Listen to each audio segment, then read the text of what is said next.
We are of diverse opinions here, yet we wish to reach an agreement satisfactory for all. Please share your wisdom with us to help us do right by all concerned. Thank you for your heavenly blessing. In Jesus' name, amen. Amen. Pledge allegiance to the flag of the United States of America and to the republic for which it stands, one nation, under God, indivisible, with liberty and justice for all. Thank you all. Now we'll have the roll. Vice Mayor Baxter. Here.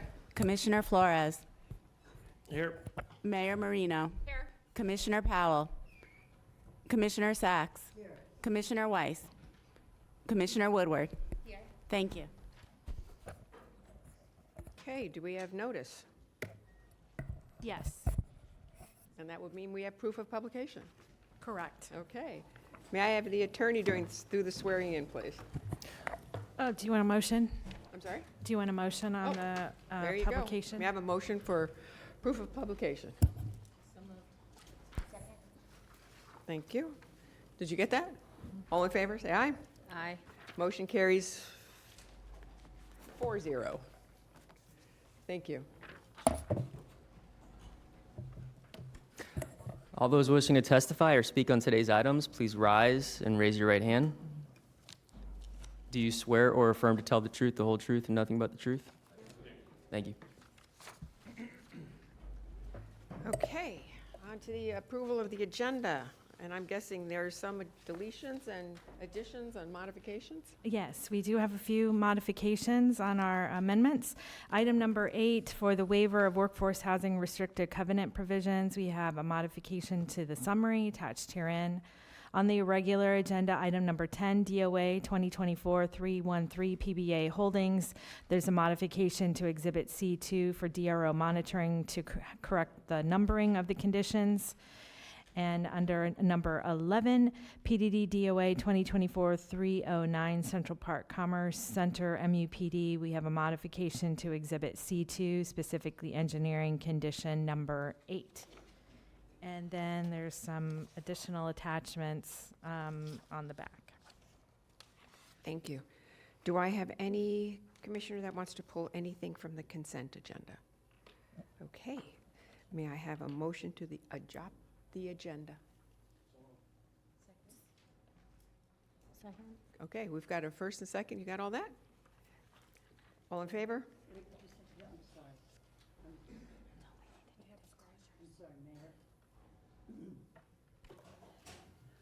If I may, I do, and I apologize for being late and asking this, but on the consent agenda, number 6, All Seasons Delray Beach, I'd like to have that pulled from the consent agenda, please.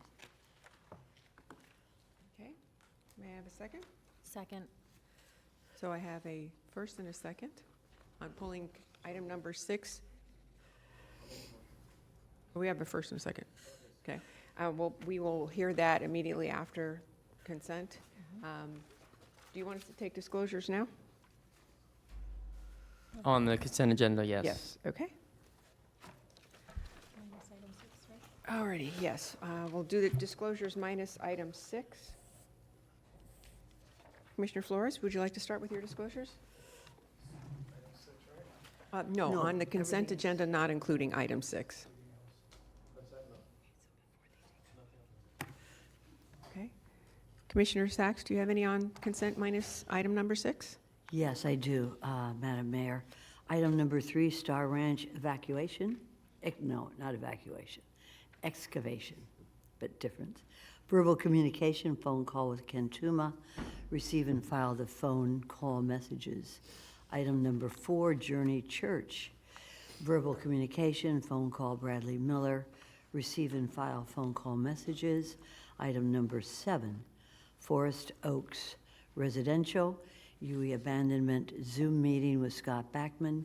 Receive and file emails and the Outlook calendar invites. Thank you. Thank you, ma'am. Commissioner Woodward. Thank you, Mayor. For item number 4, Journey Church, I have verbal communication. Staff spoke with Bradley Miller and email correspondence. For item number 7, Forest Oaks Residential, verbal communication with Scott Backman, Carl Albertson, and staff spoke with Kelly Quinn. And I also have email correspondence. Do I need to disclose item 8? No disclosures Or required. just, okay. That's all. Thank you. Vice Mayor Baxter? Thank you, Mayor. I had, for number 3, no written communication, but I did have verbal communication with Ken Tuma. For number 4, I did have written communication, and I had verbal communication with Bradley Miller. For number 5, we did have written communication.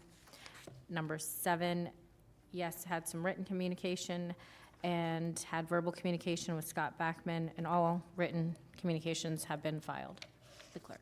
Thank you. And for myself, item number 4, I had written communication from Vicki McGinnis, that's been filed with the clerk, and Bradley Miller had verbal contact with my office. Item number 7, verbal communication with Scott Backman and Carl Albertson, and that would be it for the consent. So now we have all their disclosures.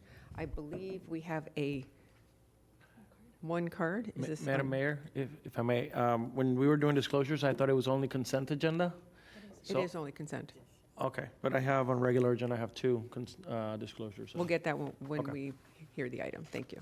Mayor, Yes, may I be recognized? sure. Just for clarification purposes, I had a motion and a vote to pull item 6. Was that the motion to adopt the agenda as amended?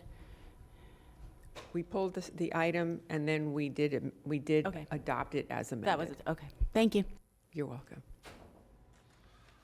Sure. We have Vicki McGinnis. Please come to the podium. Please come to the podium. You have 3 minutes. I sent everyone some emails. I don't know if you received them, but I do have some photos here as well. And my name is Vicki McGinnis. My property is located right next door to the Journey Church property. Even though they use a military trail address, all traffic has to actually enter down our street and also exit through our residential area. The church and the daycare are at the dead end of the street with no outlet. And this is a very short street. There's only 3 residences there. And according to Jordan Jafar, the project manager for this request, the church is wanting to turn some of the area into parking, which they're already using illegally, and it's a grassy area, which I felt was the preserve area. It's always been called a preserve. And then now they want to make it a permanent parking lot. And the church has 2 or 3 services every Sunday, and that means at least 1,000 vehicles coming down my little short street. for one service. And after you add them up, that's 2,000 or 3,000 vehicles coming down the street, and then they have to exit. So that's 5,000 or 6,000, or 4,000 to 5,000 cars coming straight down my street. And Monday night was a sold-out event, another 1,000 cars. I'm just opposed to all of this traffic being directed down our little short street and into the grassy areas and into the neighborhood and into the preserve area. The preserve should remain green like it is. It's right across the street from my house. The parking is actually about as far from here to you as to where they park these hundreds or sometimes 1,000 cars in that area. And I think the church needs to find a different place to park, maybe transport their people in from a different lot. They already have 2 other lots on the property that they've added, which is grass, and they also have other parking areas. But it's just not an area for parking. It's just too much traffic coming into the area. And not only that, it's just the daycare traffic, all the delivery trucks. It's become quite dangerous. I was taking a walk, which I've done for 8 years or more. I was missed by about 3 inches with one of the cars. I was trying to pull out of my driveway, and a car swerved over and almost hit me. Thousands and thousands of cars down this little street is too many. And if they want to bring a larger parking area, it's just not right. Thank you. Thank And I you. have these photos here that are taken from my driveway to just see You what could all file of this. those with the clerk. Thank you. Who do I give those to? Thank you. Okay, so we have also, Commissioner Flores does have disclosures for item 4. My apologies, mistake here. worries. I do have a disclosure for Journey's Church. I received written communications from Vicki McGinnis, and no verbal or site visits. Thank you. Thank you. So we have a motion and a second to adopt the consent agenda as amended. We've had all our disclosures. We've had all of our cards. Anybody in favor? I'll make the motion to approve the consent agenda, or to approve all the items on the consent agenda. Perfect, because I think we're covered. I'm not sure, but we're going to make sure we're covered. And Joel's going to second, so all in favor of the consent agenda as amended? Aye. Aye. Any opposed? See that it carries 5-0. Thank you very much. Now we will hear item 6 before we take anything on the regular agenda.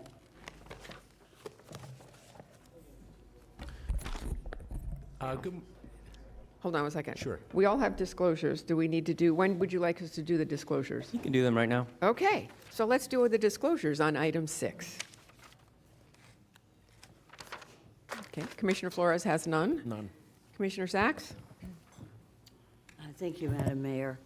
I have verbal communication and a phone call with Jeff Brophy, and receive and file phone call messages.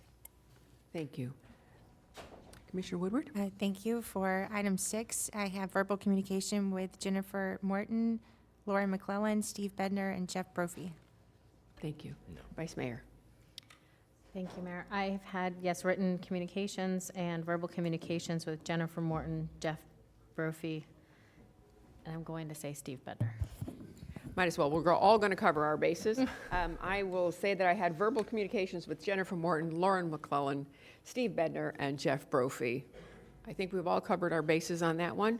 And Commissioner Sacks, you pulled this. Would it be okay if Mr. Brophy does a little presentation for us? Mr. Brophy can do anything he wants. don't It's say his that. application, and didn't mean it that way, I know what you're thinking. But we have had, Mr. Brophy and I have had communications about this issue, and I will let him go ahead and do the request.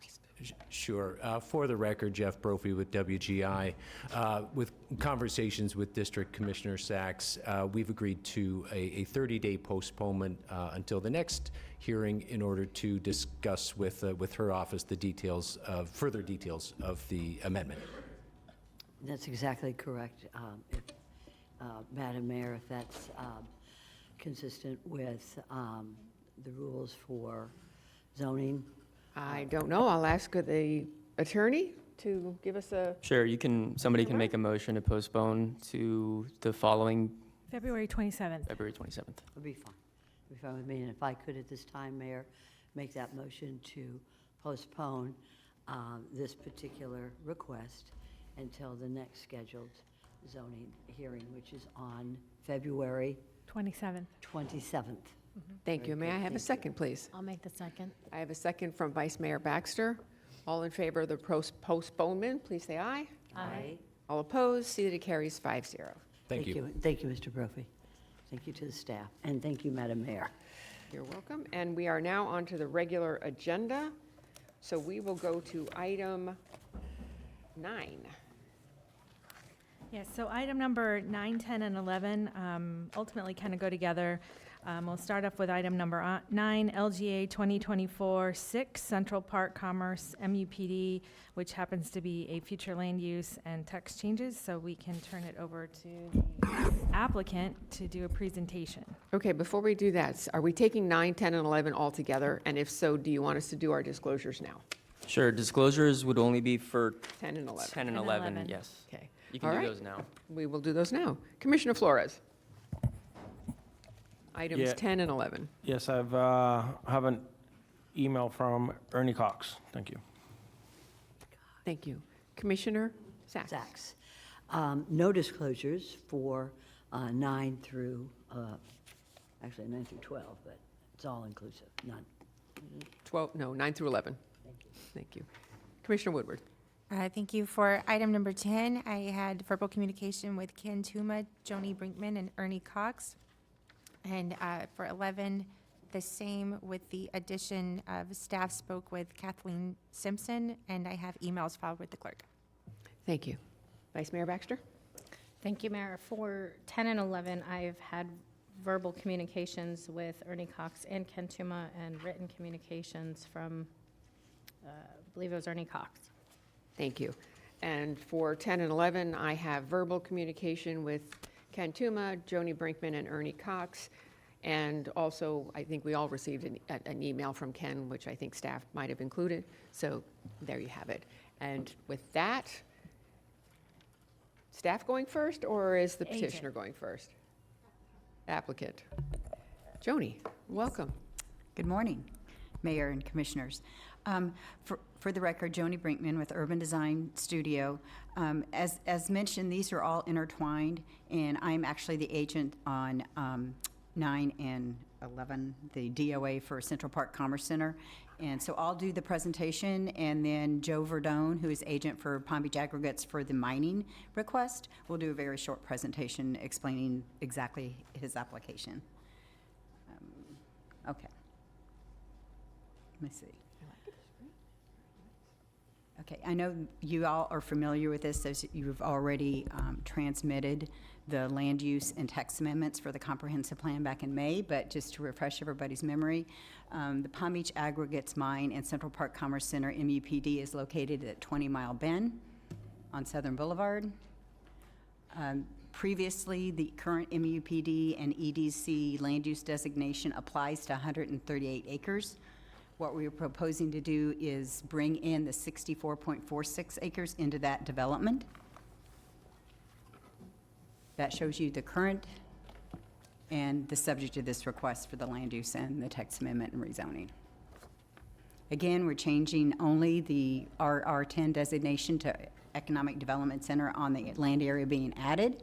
We are revising conditions of approval in the original land use plan amendment ordinance to delete a condition that has been completed. And all the remaining conditions will continue to apply to the 64.46 acres.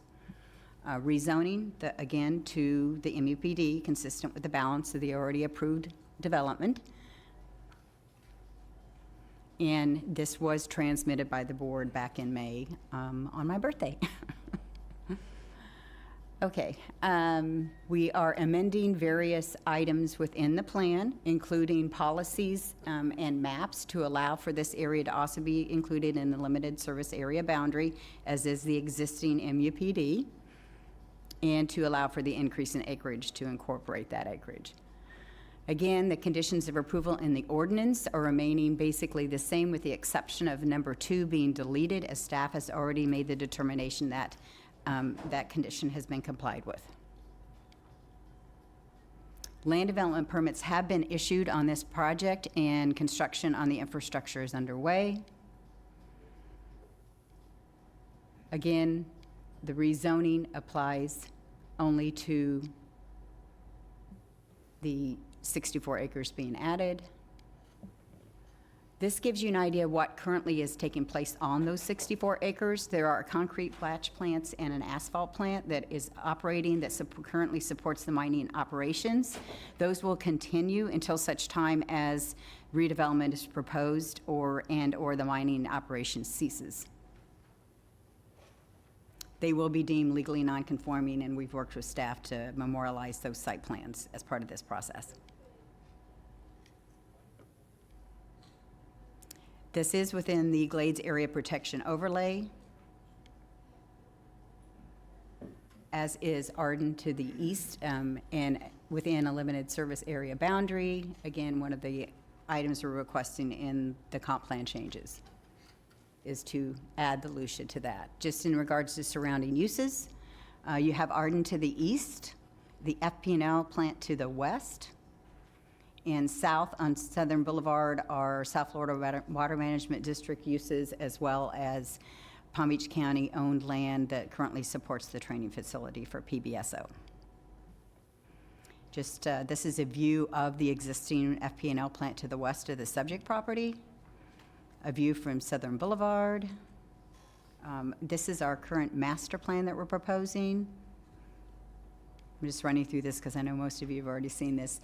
This represents the existing approved site plan. We have data center users already approved on this project, as well as warehouse uses. And the balance of the site within the current MUPD is currently being used by FP&L for staging purposes for their construction project. Again, this is in your staff report, the proposed master plan, adding the 64 acres. And this is a copy of the already approved site plan, adding the 64 acres. That concludes my presentation. If you have any questions, I would be happy to answer them. But I believe Mr. Verdone needs to do a short presentation as agent for the other application.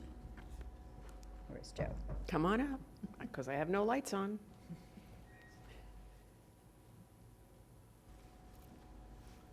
Good morning. My name is Joe Verdone. I'm a land use planner with the law firm of Carlton Fields. I'm here representing PPA Holdings to do the DOA to remove the 64.46 acres. The subject 64 acres be removed so it can be rezoned and included in the Central Park of Commerce. I'm here to answer any questions you might have, but there are no changes to the conditions of approval. They'll be carried forward. The removal does not impact any of the existing uses, and the proposed DOA complies with all regulations of the code. I'm here to answer any questions you might have regarding the removal of the 64.46 acres. Thank you. Again, I see no lights on. Is there anything staff would like to add? Unless you would like a presentation, it was postponed in November. Staff has worked with the applicant since that time, and staff has also met with our water management team as well as water utilities on questions that were arisen as it relates to water. There was a civic parcel condition originally part of the November application that has been removed. Perfect. All righty. Madam Mayor, Yes. if there are no cards, I'd like to make the motion. There are no cards. And is it okay if we do them all together, or would you like them done separately? I would do them separately. I would like to make the motion to approve number 9 on the regular agenda. I have a second from Commissioner Flores. All in favor? All opposed? See that it carries 5-0. Madam Mayor, moving on. If there are no cards, I would like to make the motion to approve item number 10, PBA Holdings. Second from Commissioner Flores. All in favor? Aye. All opposed? See that the motion carries 5-0. And lastly, I would like to make the motion to approve item number 11, Central Park Commerce Center, MUPD. And all in favor? Aye. All opposed? See that the motion carries 5-0. Thank you, staff, for working on this. I know it was a heavy lift, and we do appreciate the work. All righty, we're going to have a change in pretty faces in front of us at the moment, and bring up our members of our Tourist Development Council. Handsome. We're going from pretty to handsome now. Good luck.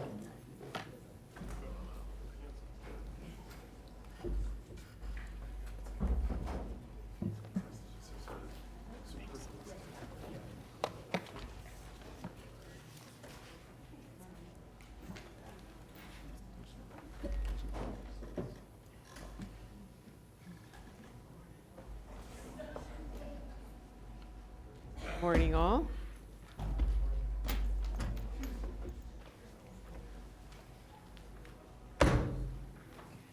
Now, we all know who you are, but for those that are watching at home, please identify yourselves. Certainly, Mayor. Good morning, Mayor, Vice Mayor, and Commissioners. Isami Ajala, Assistant County Administrator and Facilities Development and Operations Director. With me today is Emmanuel Perry, Executive Director of the County's Tourist Development Council. Dave Anderson is actually on his way. I think he has been delayed, but should be joining us soon, who is the General Manager for the county's Convention Center. Milton Segarra, who is the President and CEO of Discover the Palm Beaches. George Lindley, Executive Director of Palm Beach County Sports Commission.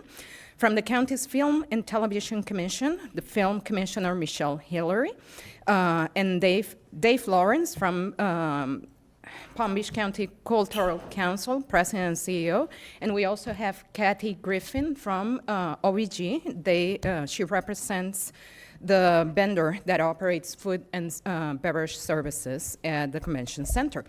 As this board recalls, during the November 2024 workshop meeting, staff was providing an overview of tourist development taxes and marketing plans for the tourism agencies. And the board took special interest on the operations of the Convention Center, inclusive of those parking operations, and requested that an item be scheduled at a later time to provide the board an overview of how the Convention Center operates. We were also asked to provide answers to two key questions. First, what will be the process to amend the bed tax ordinance should this board be interested in reallocating bed tax funds? And second, what will be the financial implications of leasing spaces at the Convention Center's parking garage? Today's item seeks to fulfill board direction by providing said overview and providing an answer to those two questions. We will provide you an overview of the history, operational framework, successes, and path forward as it relates to the Convention Center. And again, as I stated before, the answer to those two questions that were asked.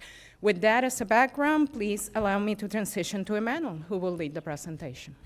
Good morning, Mayor, Vice Mayor, Deputy County Administrator, Commissioners. Again, Emmanuel Perry, Executive Director of the Tourist Development Council. And I just wanted to give a quick overview as to who we are, what we do again, just for those who don't know or are familiar with our statute and our ordinance. So the Board of County Commissioners created the Tourist Development Council in 1981 to be the overseers and stewards of the tourist development taxes, also known as bed taxes. Bed taxes are collected on all overnight stays up to 6 months in duration. That includes hotels, Airbnbs, BRBOs, things of that nature. We collect those dollars and we repurpose them for destination promotion as well as infrastructure. We have a state statute that governs us, which is State Statute 125.0104, and it sets the tone as to how we market all 39 cities and municipalities. So I wanted to touch on our mission statement. Our mission statement is to lead the promotion of tourism through collaborative partnerships and advocating for destination-defining developments and ensuring a steady growth of visitors. Our vision statement is to ensure that Palm Beach County will become a globally recognized destination that all visitors want to come and experience because of our culture, our lifestyle, and our amenities. So with that, I wanted to introduce our organizations and our agency heads. Cultural Council, which is our oldest organization and our first to champion for the tourist development tax. We have Discover the Palm Beaches, who is our official destination and marketing organization, or DMO, as well as our Sports Commission, who serves as our champion for all things sports. We have our Film Commission, who serves as a conduit for all film and production companies shooting in the Palm Beaches. We also partner with the Environment Resource Management to help protect our public beaches. Palm Beach County has 4 tourism-related infrastructures that contribute to an economic impact of $10.3 billion.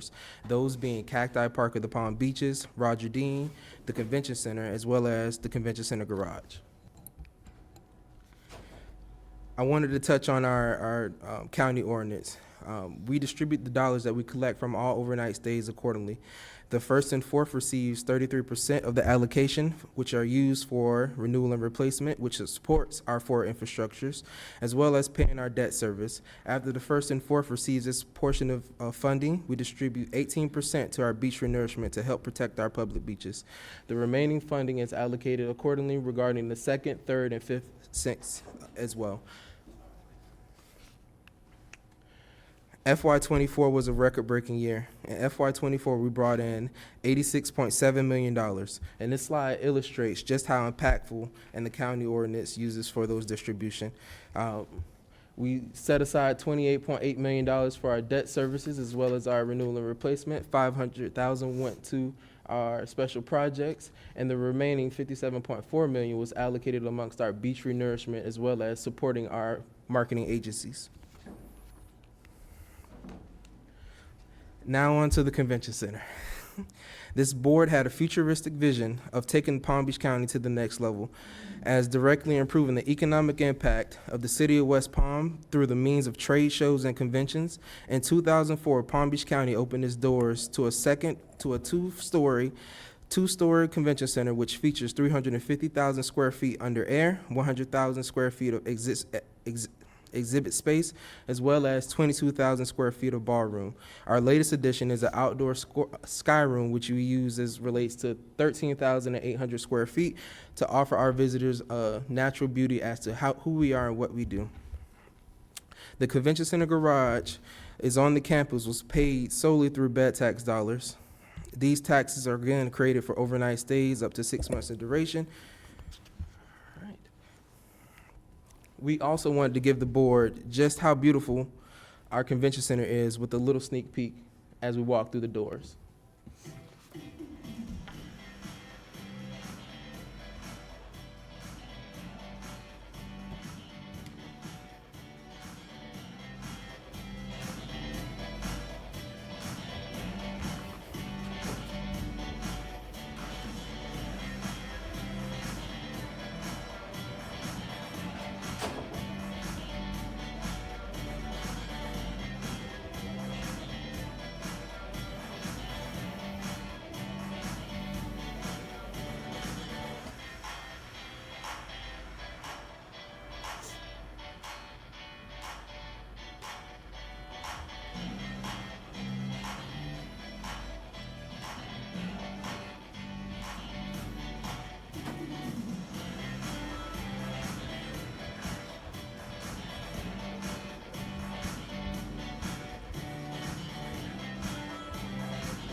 So we gave this board just a glimpse as to how beautiful our convention center is. We had the state of West Palm Beach Mayor Keith James. He did his presentation this morning, and they were able to host that event there today.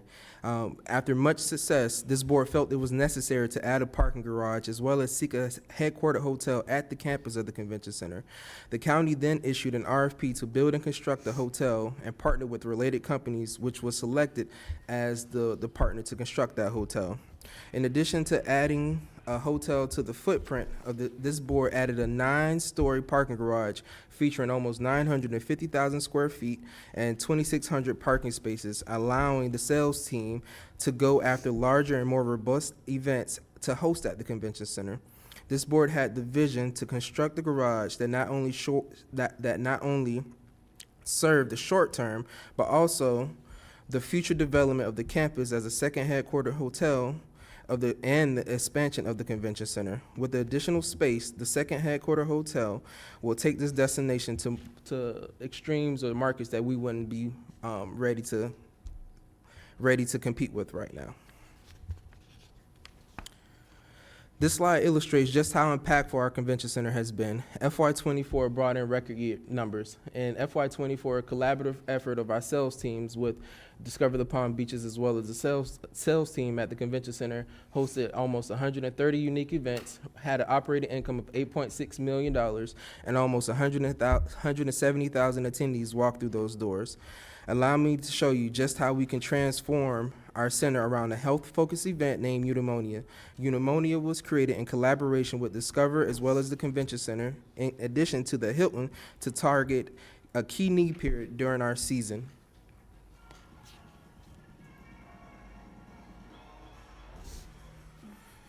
I love the fact that you have so many things to choose from, and you can kind of go to what pulls you.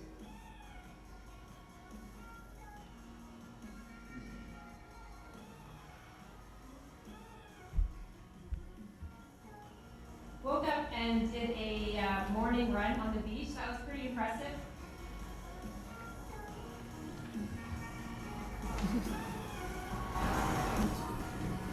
Creating an atmosphere of wellness and mindfulness. I love it. While we all need to get sufficient sleep, this is clear. Probably 6 to 8 hours would be ideal. It's very clear that you can offset mild sleep deprivation with exercise. Why is that? Because I've experienced it, where I had total cholesterol at 200, and then when I go get a statin, why not go to statin?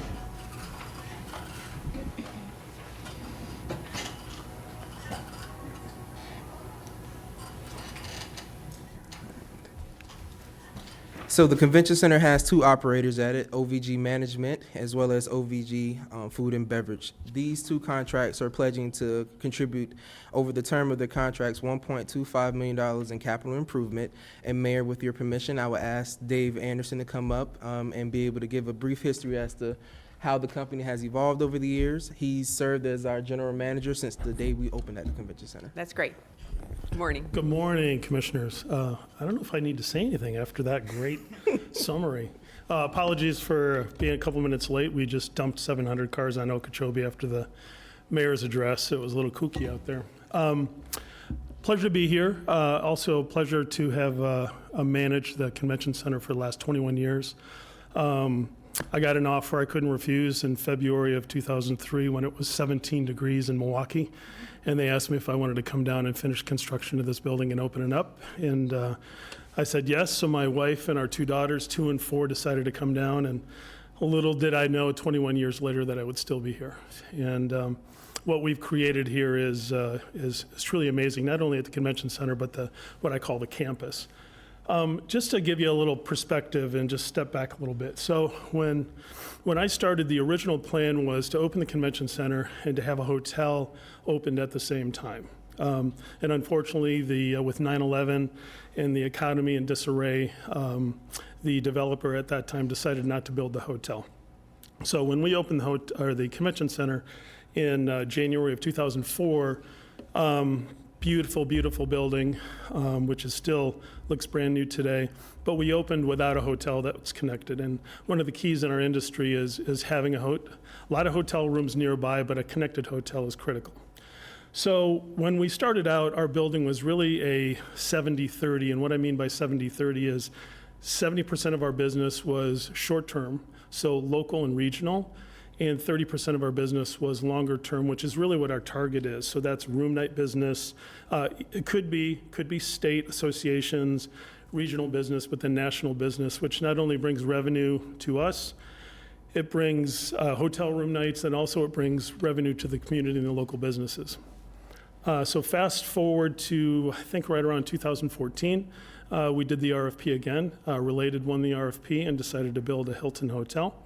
We announced the hotel, I think, somewhere around 14. And what we did at the convention center is we immediately changed our booking policies, where we had been working with our local events and giving them multi-year contracts. We actually took that away.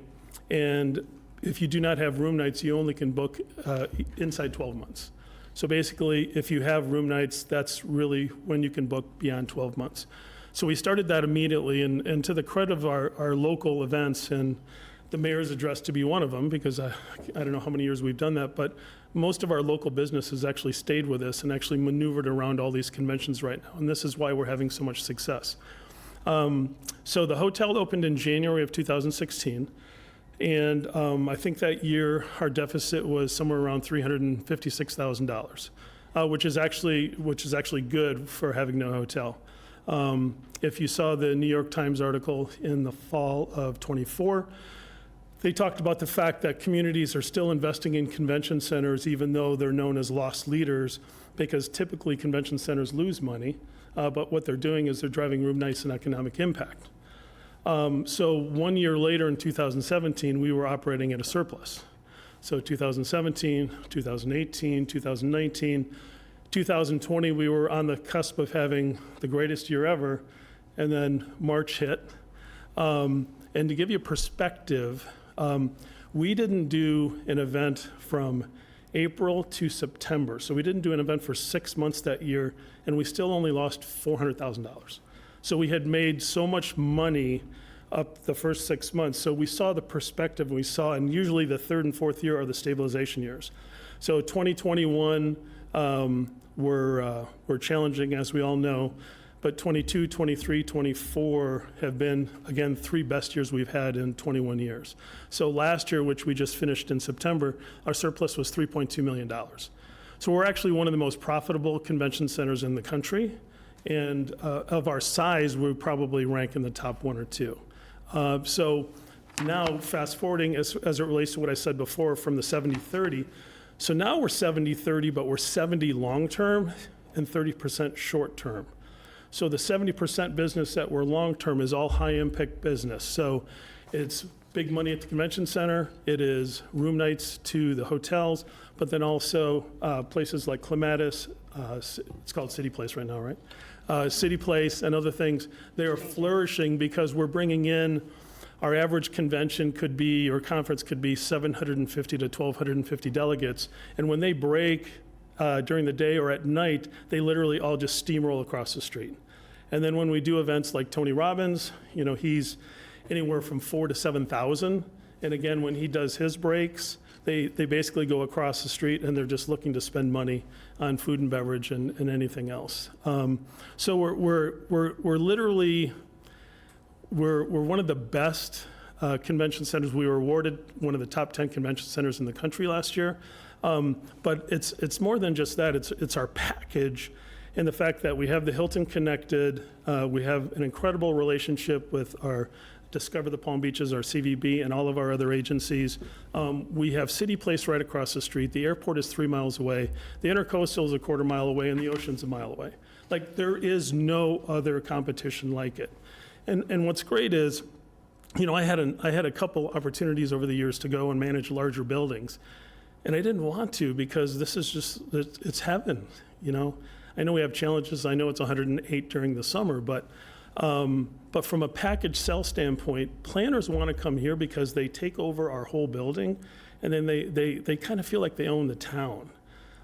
So it's a special situation. And then just talking really briefly about the garage, is we made the decision to overbuild the garage. We knew we were going to do that, because we knew we were going to expand the building. And for those of you that have done construction, we built the garage in 15-16. So the cost to build it today, or spots today, is probably almost double. So we built the spots, and if you see where it was, I don't know if you don't have an aerial that's shot, but we put the garage in the back left-hand corner. So what that enables us to do is, we can actually expand the convention center south where the flat lot is, and we'll never have to shut down. So a number of buildings in the country right now are having problems because they're trying to expand, but they also are facing the dilemma of shutting down because they can't operate and at the same time. Well, because we have the convention center here, the hotel here, or a hotel right to the east, and then the parking garage right there to the east, we can build this thing and just never lose business. And we don't want to, because while these clients love coming to us, you know, there's always another city. And I've seen situations in other cities where they've said, oh, convention conference, you have to go to another city for a year while we build this, or 2 years, and they never come back. So, you know, I hats off to Virginia and Ismay and Audrey Wolf, who was here before, who I worked with. You know, we made that aggressive decision. So now we have a situation where we're looking at our second hotel, and we have the ability to put some of their spots in our garage, but we still have enough spots to operate. And the last point I want to make is this about the garage is, when we operated before the hotel and before the garage, we had 1,100 parking spaces. And as our business started to get better and better, we had to face the decision, and we actually had a grid, which was so funny. We had to be careful how much we booked in the convention center, because if we didn't have parking, then we couldn't book the events. So we actually had a grid, so if we booked like a Tony Robbins that took 3/4 of the building, we couldn't book anything else because he would take all of the parking. With the garage being built the way it is, our sales staff doesn't look back. Since that garage opened, we book everything. Like, we just let out 675 cars for the mayor's event. We have BDB in there right now. We have some other events moving in. We don't even think twice about it. And we also have been able to help our partner Hilton next door when they're fully booked with events and their parking lot is full. We do help them with supplemental, but we just want to be careful with giving away too many spots, because we plan on continuing to do this forever. So even though, let's say we expand, we still need that local business to be where we're at. And that represents probably 30% of our income on an annual basis. But it's a great story. You know, my team and I couldn't be prouder to manage the convention center, and I'm open to any questions. Thank you. Thank you. Great presentation. Great recap. And I see no lights on. Okay, keep going. So Thank just you, wanted Dave. to highlight a couple of KPIs that are at the convention center. One being quantitative and that being qualitative. Our quantitative metric, which is most important as far as room night generation, feeding back into that tourism ecosystem. Another one on the qualitative side would be the SBE program. The SBE program that was implemented at the convention center has been so successful that OVG as a company has adopted that practice nationwide and incorporated it into the other buildings. Dave mentioned as it relates to the success of the convention center. We were on a train, we were on a track to continue to almost have 6 consecutive years of profitability. COVID happened in 2020, it impacted 2020 as well as 2021, but since then we have rebounded and we're firing on all cylinders. The Palm Beach County Convention Center was home to Travel, Entertainment, and Management, aka Sports, the largest organization of sports conventions and meetings. This group spent several days at our county, and this video gives a sneak peek as to what they did.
are.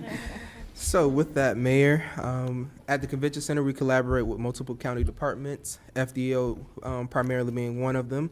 And with that, I would like to transition over to Isami to provide you with the path forward as how we see the Convention Center district growing. Thank you, Emmanuel. And before I proceed, I failed to recognize County Attorney Liz Herman. He's sitting at the end of the table. We have a full table today, so my apologies for that. Commissioners, back in 2020, this board retained the services of CSL. That's the same consulting firm that is currently working on the tourism master plan. And they commissioned a study for the expansion and the path forward for the convention center. We call that the Convention Center Expansion Study, which was issued in 2020. That report, in a nutshell, it has a lot of good information, but in a nutshell, it had basically 3 key recommendations. Number one, it said, if you want to continue to move forward with the path of the convention center, you need to consider the minor short-term improvements. And I'd like to call those a little bit of a facelift. We're talking about the carpet, we're talking about the restrooms. All that work is currently underway. It's being done by FDO. It's being funded through bed taxes, and this board has been approving the contracts that we have brought forward. In fact, we are right now bidding out the restroom renovation. Restrooms are in good shape, but they do need an upgrade to change the feel and look of the facility. Second, the report recommended if you want to start capturing the events that you cannot capture right now because you do not have sufficient committable rooms, you need to pursue a second convention center hotel. And they identified as an optimal amount of rooms, 600. You may recall that last year we issued an RFP for the selection of a developer to bring to reality that second convention center hotel. And in fact, on February 11th, I'm going to be sitting in front of this board with a recommended term sheet. I'm acting right now as the sole negotiator on that contract. We have reached a term sheet that staff believes this board can consider. There will be some policy decisions to be made, and I am actually in the process of briefing you all individually on the scope of that term sheet. And then third item that the report recommended was after you do 1 and 2, then you can start thinking about the convention center expansion. And that expansion is actually a matter that has been in the plans for more than 2 decades. In fact, the entitlements for the same are already in place. Allow me to explain. The convention center is part of something that is called the Development of Regional Impact Development Order, which is codified as a city ordinance. It has an approved level 3 site plan, which remains in effect, and entitles the county to 750,000 square feet of convention center buildable use, of which 620,000 square feet is committed and vested by the approval of the level 2 site plan review that was, or that took place in March of 1999. The recommended expansion envisions pursuing that development of the convention center up to the 620,000 square feet, which, as I stated before, is already approved in the site plan. Knowing that it takes time to plan for such an expansion, staff is actively procuring design services to master plan and design that next step. The advertisement for the RFP actually was published last week. I do hope that everything will go well, and in about 4 months or so, I will be in front of this board, staff will be in front of this board with a contract for your consideration. So in summary, all 3 key recommendations detailing that convention center study that I mentioned before are either underway or actively being pursued. Why is this important? Because as Dave mentioned before, the parking garage that was designed over 10 years ago was designed taking into account the expansion and the future uses. So therefore, in order to be able to support the construction of that second hotel that will be in front of you for consideration on February 11th, and the expansion of the convention center, the county will need to rely on the parking infrastructure it has built. Which then leads us to answering one of the questions this board asked back in November. You asked us, can the parking spaces at the garage be leased for private, non-tourism related uses? And to answer that question, we must first review the existing financial constraints And before we go there, I need to recognize that our colleagues from the Office of Financial Management and Budget are in the audience and ready to address any questions that may exceed my ability to provide you a high-level overview. But with that said, the convention center and the parking garage were funded through bonds, and the debt service of which is paid via bed tax. The convention center bond has about $28 million outstanding and is expected to be completed by fully paid by 2031. And the garage has about $40 million outstanding and is expected to be paid by 2036. Under Florida's statutes, there is a foundation as to how the bed tax funds are to be utilized. The bonds that were used for the convention center along with the garage are tax exempt. As a result, there are IRS regulations that dictate limitations for private use and payments made in connection with the use of the facility. The private activity test is a twofold test that entails private payments and private use. It is not a straightforward calculation. And to determine if the private activity threshold is being exceeded, my colleagues, as I mentioned before from OFMB, along with bond counsel, need to complete what I'm going to call a complex analysis, which requires specific numbers as to the proposed lease. That is, the number of parking spaces to be leased, the amount of revenue to be made, and the term of the same. Today, we do not have specific numbers to share with you. We will have them on February 11th when we come with a specific term sheet for development of that second convention hotel, and that will come with a full analysis. So very simply stated, when considering parking leases, the analysis calls for determining if the private activity threshold is exceeded. If it is not exceeded, then no further action is required. If it is exceeded, then remedial action is needed. And remedial action can take the form of a defeasance or refunding. In other words, a partial or full payment of the bonds. And as I stated before, this is truly a very specialized topic, hence why Sherry Brown and Mark from the Office of Financial Management and Budget are here, and they're way better positioned to answer questions on this topic than I am. So that then leads us to our last slide on this presentation, last topic. During the workshop back in November 2024, this board asked, what will be the process to revise the bed tax ordinance? And the process is very similar to the one that needs to be followed for any other ordinance. This board will need to give us direction to proceed with the revisions and direct us as to the priorities it will like us to pursue, noting that all revisions will need to comply with the statutory limits and uses set for at the state level. Although not required to amend the ordinance, staff recommends that this board allows the Tourist Development Council board to weigh in, as said board was created precisely to provide advice to the Board of County Commissioners.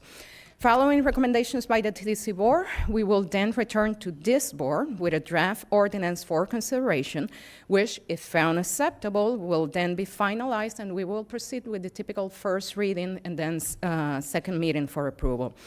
On the topic of revising the bed tax ordinance, we would like to share with this board that last year, the board, the county, retained consulting services for the development of a tourism master plan.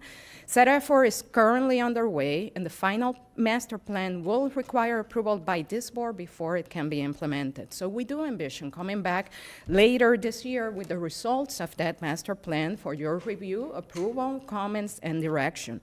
Therefore, we very respectfully recommend that it might better serve the board to leverage the information that may come through that master plan once it is ready. It will be knowledge that will set the path for the county moving forward as it relates to tourism. And with that said, board, mayor, and commissioners, this constitutes the end of staff's presentation, and we will gladly take any questions as you deem appropriate. Well, thank you for the recommendation of waiting. I mean, we have engaged a group to do a master plan based on the information they've been given today. And I think any move that we make up here as a board is premature without the results of the master plan. But I see no lights on. Does anyone have any comments? Okay, and then that was just a presentation for information. We were very happy to have it. Thank you all for coming and taking time out of your day. We look forward to seeing you at the Cognizant Classic in the Palm Beaches, where I think we see a contract on our agenda on next week. And have a great day. Thank you very much. Thank you. Do we need a motion to receive and file item 12? Is that what I'm seeing here? Yes. Okay. So I have a first and a second from the vice mayor. All in favor? All opposed? See that the item carries 5-0. All right, I know that zoning has one more topic. So before we do the county attorney and the planning director, why don't we let the zoning director fill us in on solar panels? Yes, good morning. We have Alex by Ray here, if you would like to hear some information about solar panels. I think the vice mayor brought this up previously, so I'm sure she might have questions. Do you have questions? I of course have. Okay. Alex, are you coming to the podium? Thank you.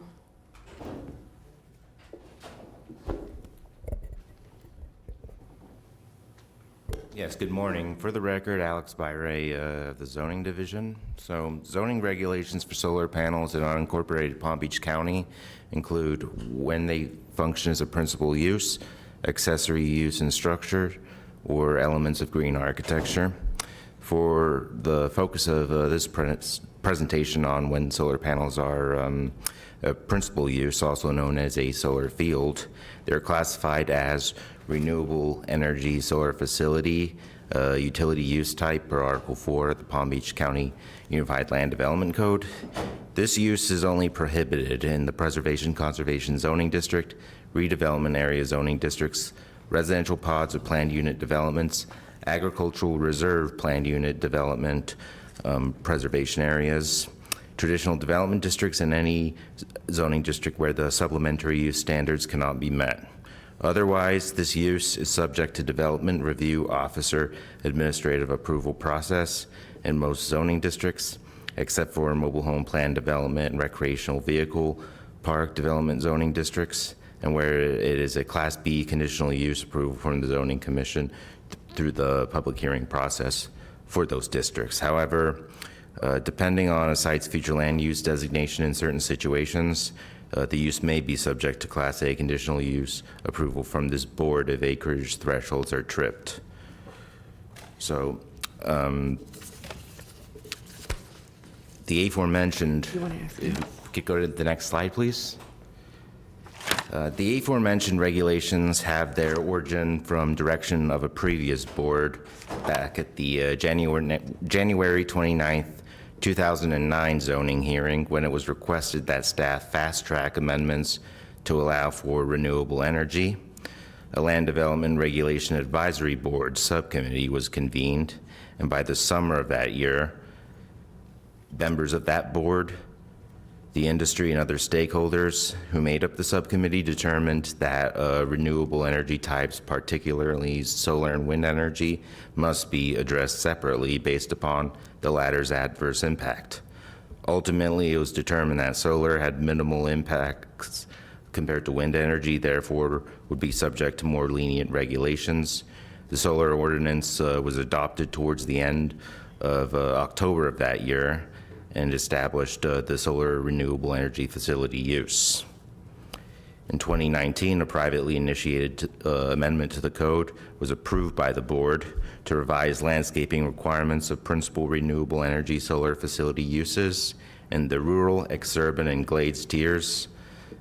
For lots greater than 250 acres, this amendment allows for alternative landscape buffer requirements when solar panels are set back further and the property is adjacent to agricultural or utility uses or property with a conservation future land use designation. That concludes my presentation. I'll be happy to answer any questions. Thank you. And we do have questions from Vice Mayor Baxter. Thank you, Mayor. A few questions, as you can imagine. What happens currently if whomever owns and operates the solar fields decides that they don't want to do that anymore? So they could cease the use and remove the panels. Yeah, I don't know that we have a formal process for requiring their removal, but that is something that we can establish, because I don't think we would want them just being abandoned on those sites. Agreed. And so one of the things, this actually came up in NACO. Other states and other counties and other states are having this problem where they are abandoning them and then nothing is getting removed or done. And one of the best solutions that I heard to this problem was actually us requiring a bond. So if they don't remove it, it doesn't fall on the taxpayers. If for some reason they're still there, for those solar panels to eventually get removed and returned to usable land. The number one target for these solar panels seems to be ag land. So we want to make sure that if it is no longer in solar panel use world, let's say, we want it to return to usable ag land. So if we could, with the support of my board, look at requiring them to carry a bond so that, that's the only way we really can ensure that this doesn't fall on taxpayers, that it gets returned back to usable land at its end of its useful life. Board, I think that would be perfectly okay. Anybody else want to weigh in?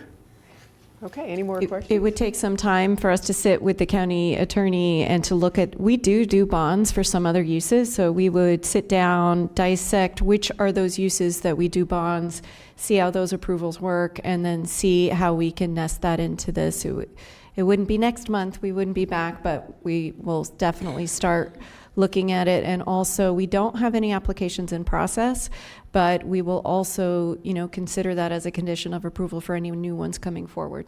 That would be amazing. Thank you so much. And thank you for your support, board. Oh, you're welcome. And really, it is, as a board, we're here to ask questions, set policy, and when there is something that is missing, we know you can't do it in a moment, but we do appreciate that you can take the time and bring it back to us. And again, solar fields are very much in rural areas, and if they are abandoned, what does happen? So it's a great question to bring up. Thank you. And I see Commissioner Woodward and then Commissioner Sachs. Thank you, Mayor. I'd like to thank the Vice Mayor for bringing this up, and I appreciate that it's not just the removal, but the return to usable land part of it. So I very much support this. Thank you. Commissioner Sachs. Thank you, Mayor and Vice Mayor. This idea has been around Florida for years. Charlie Crist called this, Sunshine State for that reason.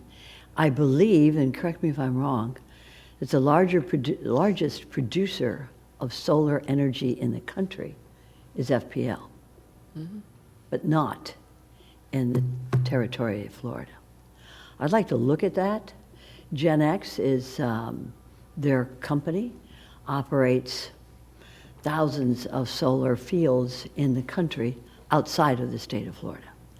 So I wonder if we could examine that. They have a tremendously good record of solar panels. They've been doing it for years.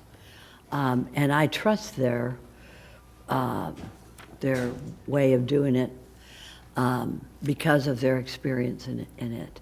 So I wonder if we could, in your presentation, if you could even have somebody from Next Gen from FP&L come and discuss it with us, the pros and cons. This is a politically delicate issue that has been brought up before the state of Florida years ago, and I'd like to see it come up in our county, especially our county. So if we could have that as part of your presentation, part of your research. And I think it's great, it's time that it came. And I, along with the restrictions that have been mentioned by my colleagues, I think those are important. But there's no greater producer of solar energy in the country than our own FP&L. So we need to have them here to discuss it with us as well, if you could. Thank you. Thank you, Madam Mayor and Vice Mayor. Thank you. And ironically, FP&L and NextEra will be here next week, getting a 100-year proclamation. Thank you, Commissioner Woodward, for moving that forward. And Pam Roush will be here And I'm sure that you can pull her aside and start the conversation, and staff can continue the conversation. And with that, Commissioner Woodward. Nope. Patrick, your light is on. Thank you. Just wanted to add, there's another solar field, as the Vice Mayor I'm sure knows, that's in the town of Westlake. We'll communicate our efforts that we're doing based on this direction with the town as well, just to let them know what we're doing, to keep them informed. That's another large field that's within your district and, presents similarly. Vice Mayor Baxter. And, just to be perfectly clear, we're not trying to prevent them. We're just making sure at the end of their useful life that it just doesn't sit there and be done, nothing, and rot, right? So just to clarify that. Hello there. Hello, Brian Davis with Planning. I actually had worked very closely with zoning back in 2018, 2019 when the FPL privately initiated application came through for this solar power field. We actually went up and looked at one of the facilities in St. Lucie County because there was not yet one had been constructed in Palm Beach County. My recollection was the way that they install these, they literally are driving the solar panel stanchions into the ground. There is no foundation.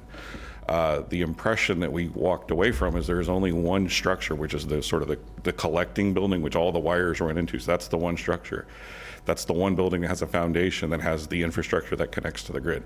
Everything else is effectively you can come back in a relatively small amount of time and lift most of it out. It's not a heavy demolition thing. It was deliberately a very light impact. And so what we walked away with as staff in seeing this was the impression that this is almost like a form of land banking. They're using the land now, and it's run that could be readily converted back to a different use other than that one structure. So they were very aware of it when they took this down. And then also to Mr. Rudder's point, actually the solar power field was not allowed in the county's version of what became Westlake. That was an open space ag use that they then converted to that purpose later. So they were the one that led, and then the county then followed out there at that GL parcel just adjacent to where they took 2 sections down for an FPL field. So we were aware of it. It was just one of those things that we sort of picked up along the way. It was their practice, not something we implemented, but it was they were already thinking ahead to the next, potential use. So they factored some of that in. So, Vice Mayor. Thank you. Did they happen to give a cost? You said it's just stuck into the ground and readily reusable. Do they give you a cost of how much it would be to remove all the solar panels? I don't recall that being discussed. What I do recall was the way that they put the fields together, because in the past 6, 7, 8 years, those have exploded all over Florida. What they do is they just order literally batches of panels whenever they need, whether they have a full field that will take them or not. They just buy them as the technology improves and literally just rack them.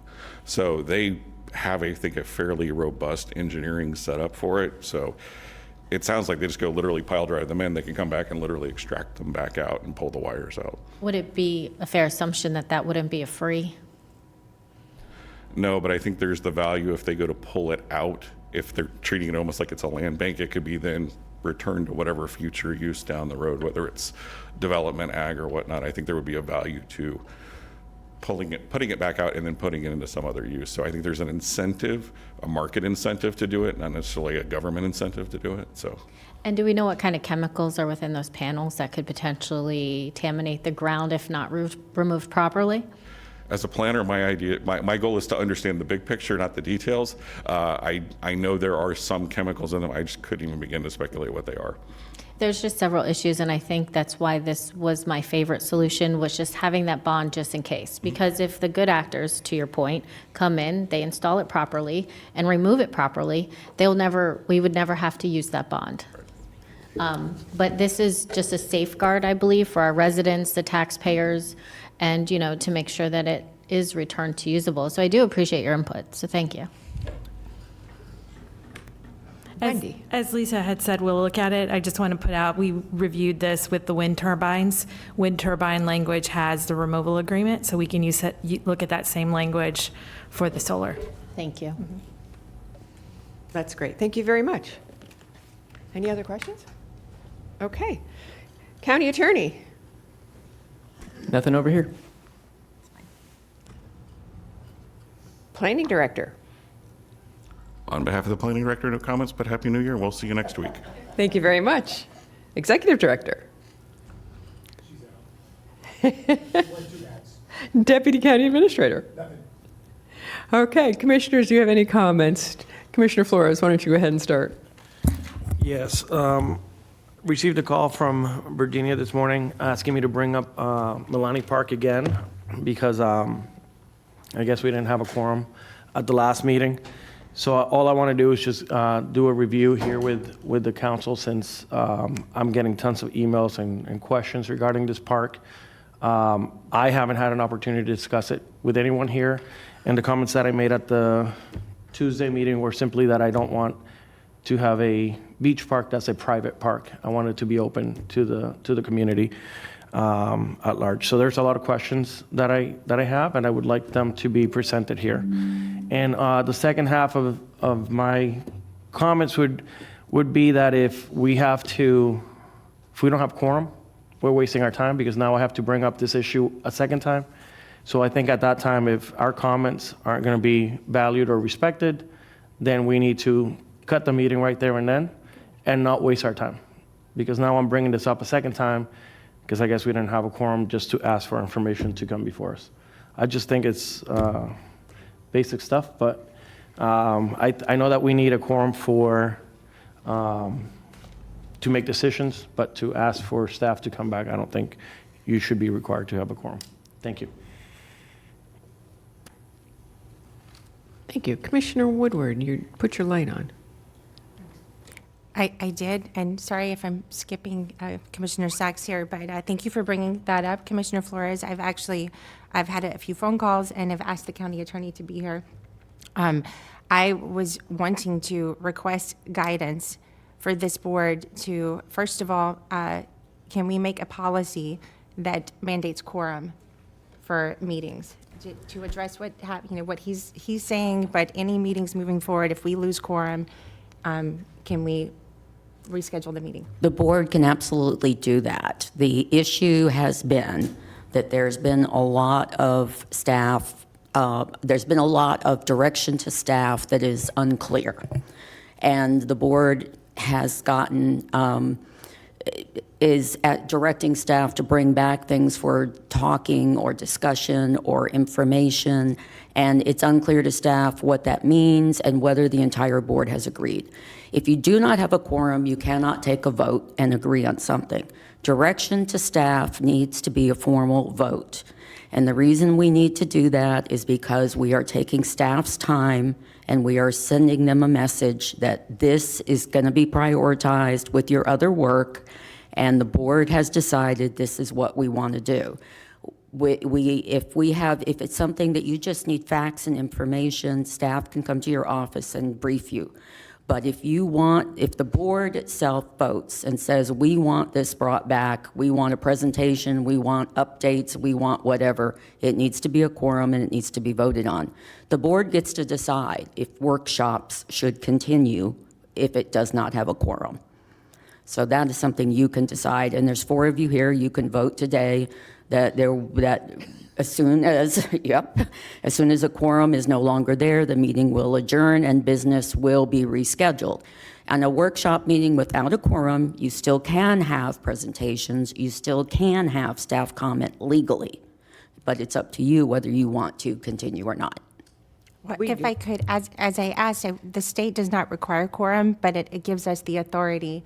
Each county has the authority to set our own rules for this. So if we wanted to establish, we must have quorum, we can do that. Yes. Right. You have to have a quorum to do business, okay? So you have to have a quorum to do votes. You have to have a quorum to do resolutions, anything formal in business. Without a quorum, you can hear information and you can hear citizens' comments, but you cannot make decisions. So it is totally up to you if you want to decide that without a quorum, nothing will proceed.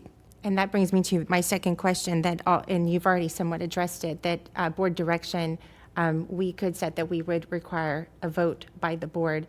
And the reason I'm asking for that too is just because I think some of this has been unclear, and I admit myself, there's been times where this board has given direction and I was distracted getting ready for my comments and actually missed that we gave direction. So I'm asking ourselves, can we vote on direction so that we're clear on what direction is being given and that we actually vote on it? Because I think And I actually asked for a list of current board directives, and it's being updated right now. I still don't have it.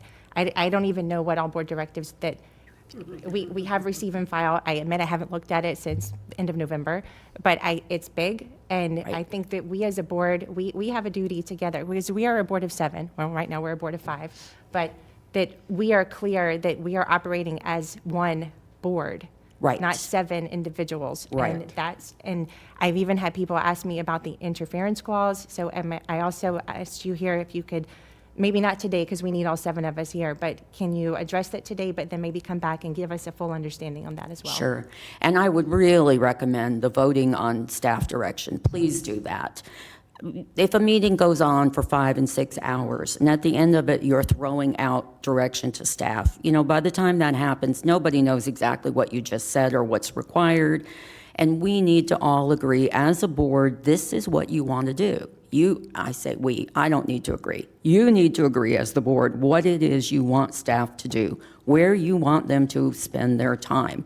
That is really important, and doing the vote makes you summarize and clarify what direction you're giving to staff. So I strongly recommend that. That would be great. As far as non-interference, basically we have a government set up so that you have the executive and you have the legislative, and then you have the county attorney's office. The executive office carries out the operations of the county. The legislative office is you. You make the policy, you make the decisions that administration is required to go and implement. So non-interference says that you cannot give any directions to staff that reports to the county administrator. So you can get information, you can make inquiries about what's happening, but you cannot give directions. You cannot tell zoning staff that they need to go and make sure that there's a revision to the code. You, as a board, have to give staff directions in meetings. Or you go to Virginia, or you go to Patrick, or you go to one of the deputies and talk to them. But to give direction to staff is interference. It's set up this way so that there can't be any individual who is circumventing processes and procedures. It is set up to protect you so that you're not being accused of undue influence, that nobody's walking around saying, oh, this person represents a developer behind the scenes. This protects you. The board together has to make the decisions that controls the county. That's the way that we're set up. Is there any vote that we need to take? Okay, so To make this happen? I think or- this is, actually, I think I said this in December, that if we were going to move policy, if we were going to give staff direction, it needed to be by consensus by the board. And also, we need to know if we do give direction to you all, we need to know what the fiscal impact of that direction is, because we've approved a budget. And now if we ask you to do X, Y, and Z, how much does that impact our budget? So it's not just, this is not just one-fold, this is twofold. So I believe we have a motion on the floor from Commissioner Woodward. Would anybody like to second the motion that we need to have? I want to hear the motion. Yeah, can we clarify the motion? I don't think, just if Well, I I have may- several motions. So- Okay, Mayor, if I may. No, if why we don't you could- let Commissioner Woodward finish? My first motion would be requiring quorum. in our For meetings. what? For any meeting? For any public meeting where policy could be discussed or board directions could be given, Including workshops. including workshops, yes. Wait, Mayor, may I say something? I had my light on before. May I say something? Go right ahead. Thank you. Commissioner Flores made a comment, and I think that his comment should be memorialized in a motion. So if we could have Commissioner Flores state the motion, and then we could have Commissioner Woodward add to that motion if she'd like. But I think it was initiated here with regard to what occurred at a workshop when there was only 3 of us here, and there was not a quorum. So I would respectfully request that the motion be made by Commissioner Flores, and then Commissioner Woodward could add to that if she wishes. Does Commissioner Flores wish to make the motion? Go ahead. I don't wish to make a motion right now, and I think we're rushing to do something because of something that happened. I want to clarify. What I asked was ask of staff to do a presentation before us. That's not really direction. I didn't ask her to do anything above giving us an update. We should be allowed to get updates on current projects that come up. Okay. So that's not really requiring staff to do anything more than bringing something before us. And let's remember, I have not had an opportunity to get a presentation from our administration regarding that particular project, which, by the way, was brought up at the previous meeting, and there wasn't a quorum to have a discussion. So if there was no quorum to have a discussion, I should be allowed to request the administration to bring it back before us. It's not my fault that three of us sat here and we had a quorum. So at that point in time, if that's how we're going to proceed, at that point in time, the meeting should end. As soon as the quorum is gone and we can't address because we can't do anything, then we should end the meeting. That will be one of the votes, I believe, that's coming forth. If I may be recognized, Mayor. Please. Please understand, this has nothing to do with you personally. It really doesn't. It doesn't have anything to do with what happened. This is just general procedure that we need to clarify. If you want something brought back before the Board of County Commissioners at a meeting, that should be a vote. If you want a presentation in your office, that is not a vote. That's a phone call. That's a phone call. Patrick or Verdinia, I need a presentation on this. I need to understand it. But if the staff has to do a presentation, they're taking their time. And that should be something that the board wants on its agenda. Does the board want that on its agenda? If I may, I disagree. Okay. And the reason that I disagree is for this reason. To give an update, it should be just getting the directors here and doing a brief update. This is where we're at, this is what's happening, this is the site plan, this is what we're doing. I don't think that really requires all of that much. I'm going to interrupt for one moment. No, let me finish, if I may. I don't think that requires to just do a quick update. I don't think that should require much other than pulling information that we currently have. That's my opinion regarding an update. And the other thing is you have commissioners here that are new, that have never had an opportunity to discuss it with your fellow commissioners. And I think that's another thing that you're saying, oh yeah, we can get information from the staff, but if I have questions that I want to pose to my board members, I'm not allowed to do that. So we have to be respectful that this board, when we get together, is our opportunity to speak to each other. Okay, I'm going to cut this off. I'm going to let Commissioner Woodward continue. But I am going to say that with all due respect, and don't get mad at me, with all due respect, we've heard the Milani Park issue over and over again.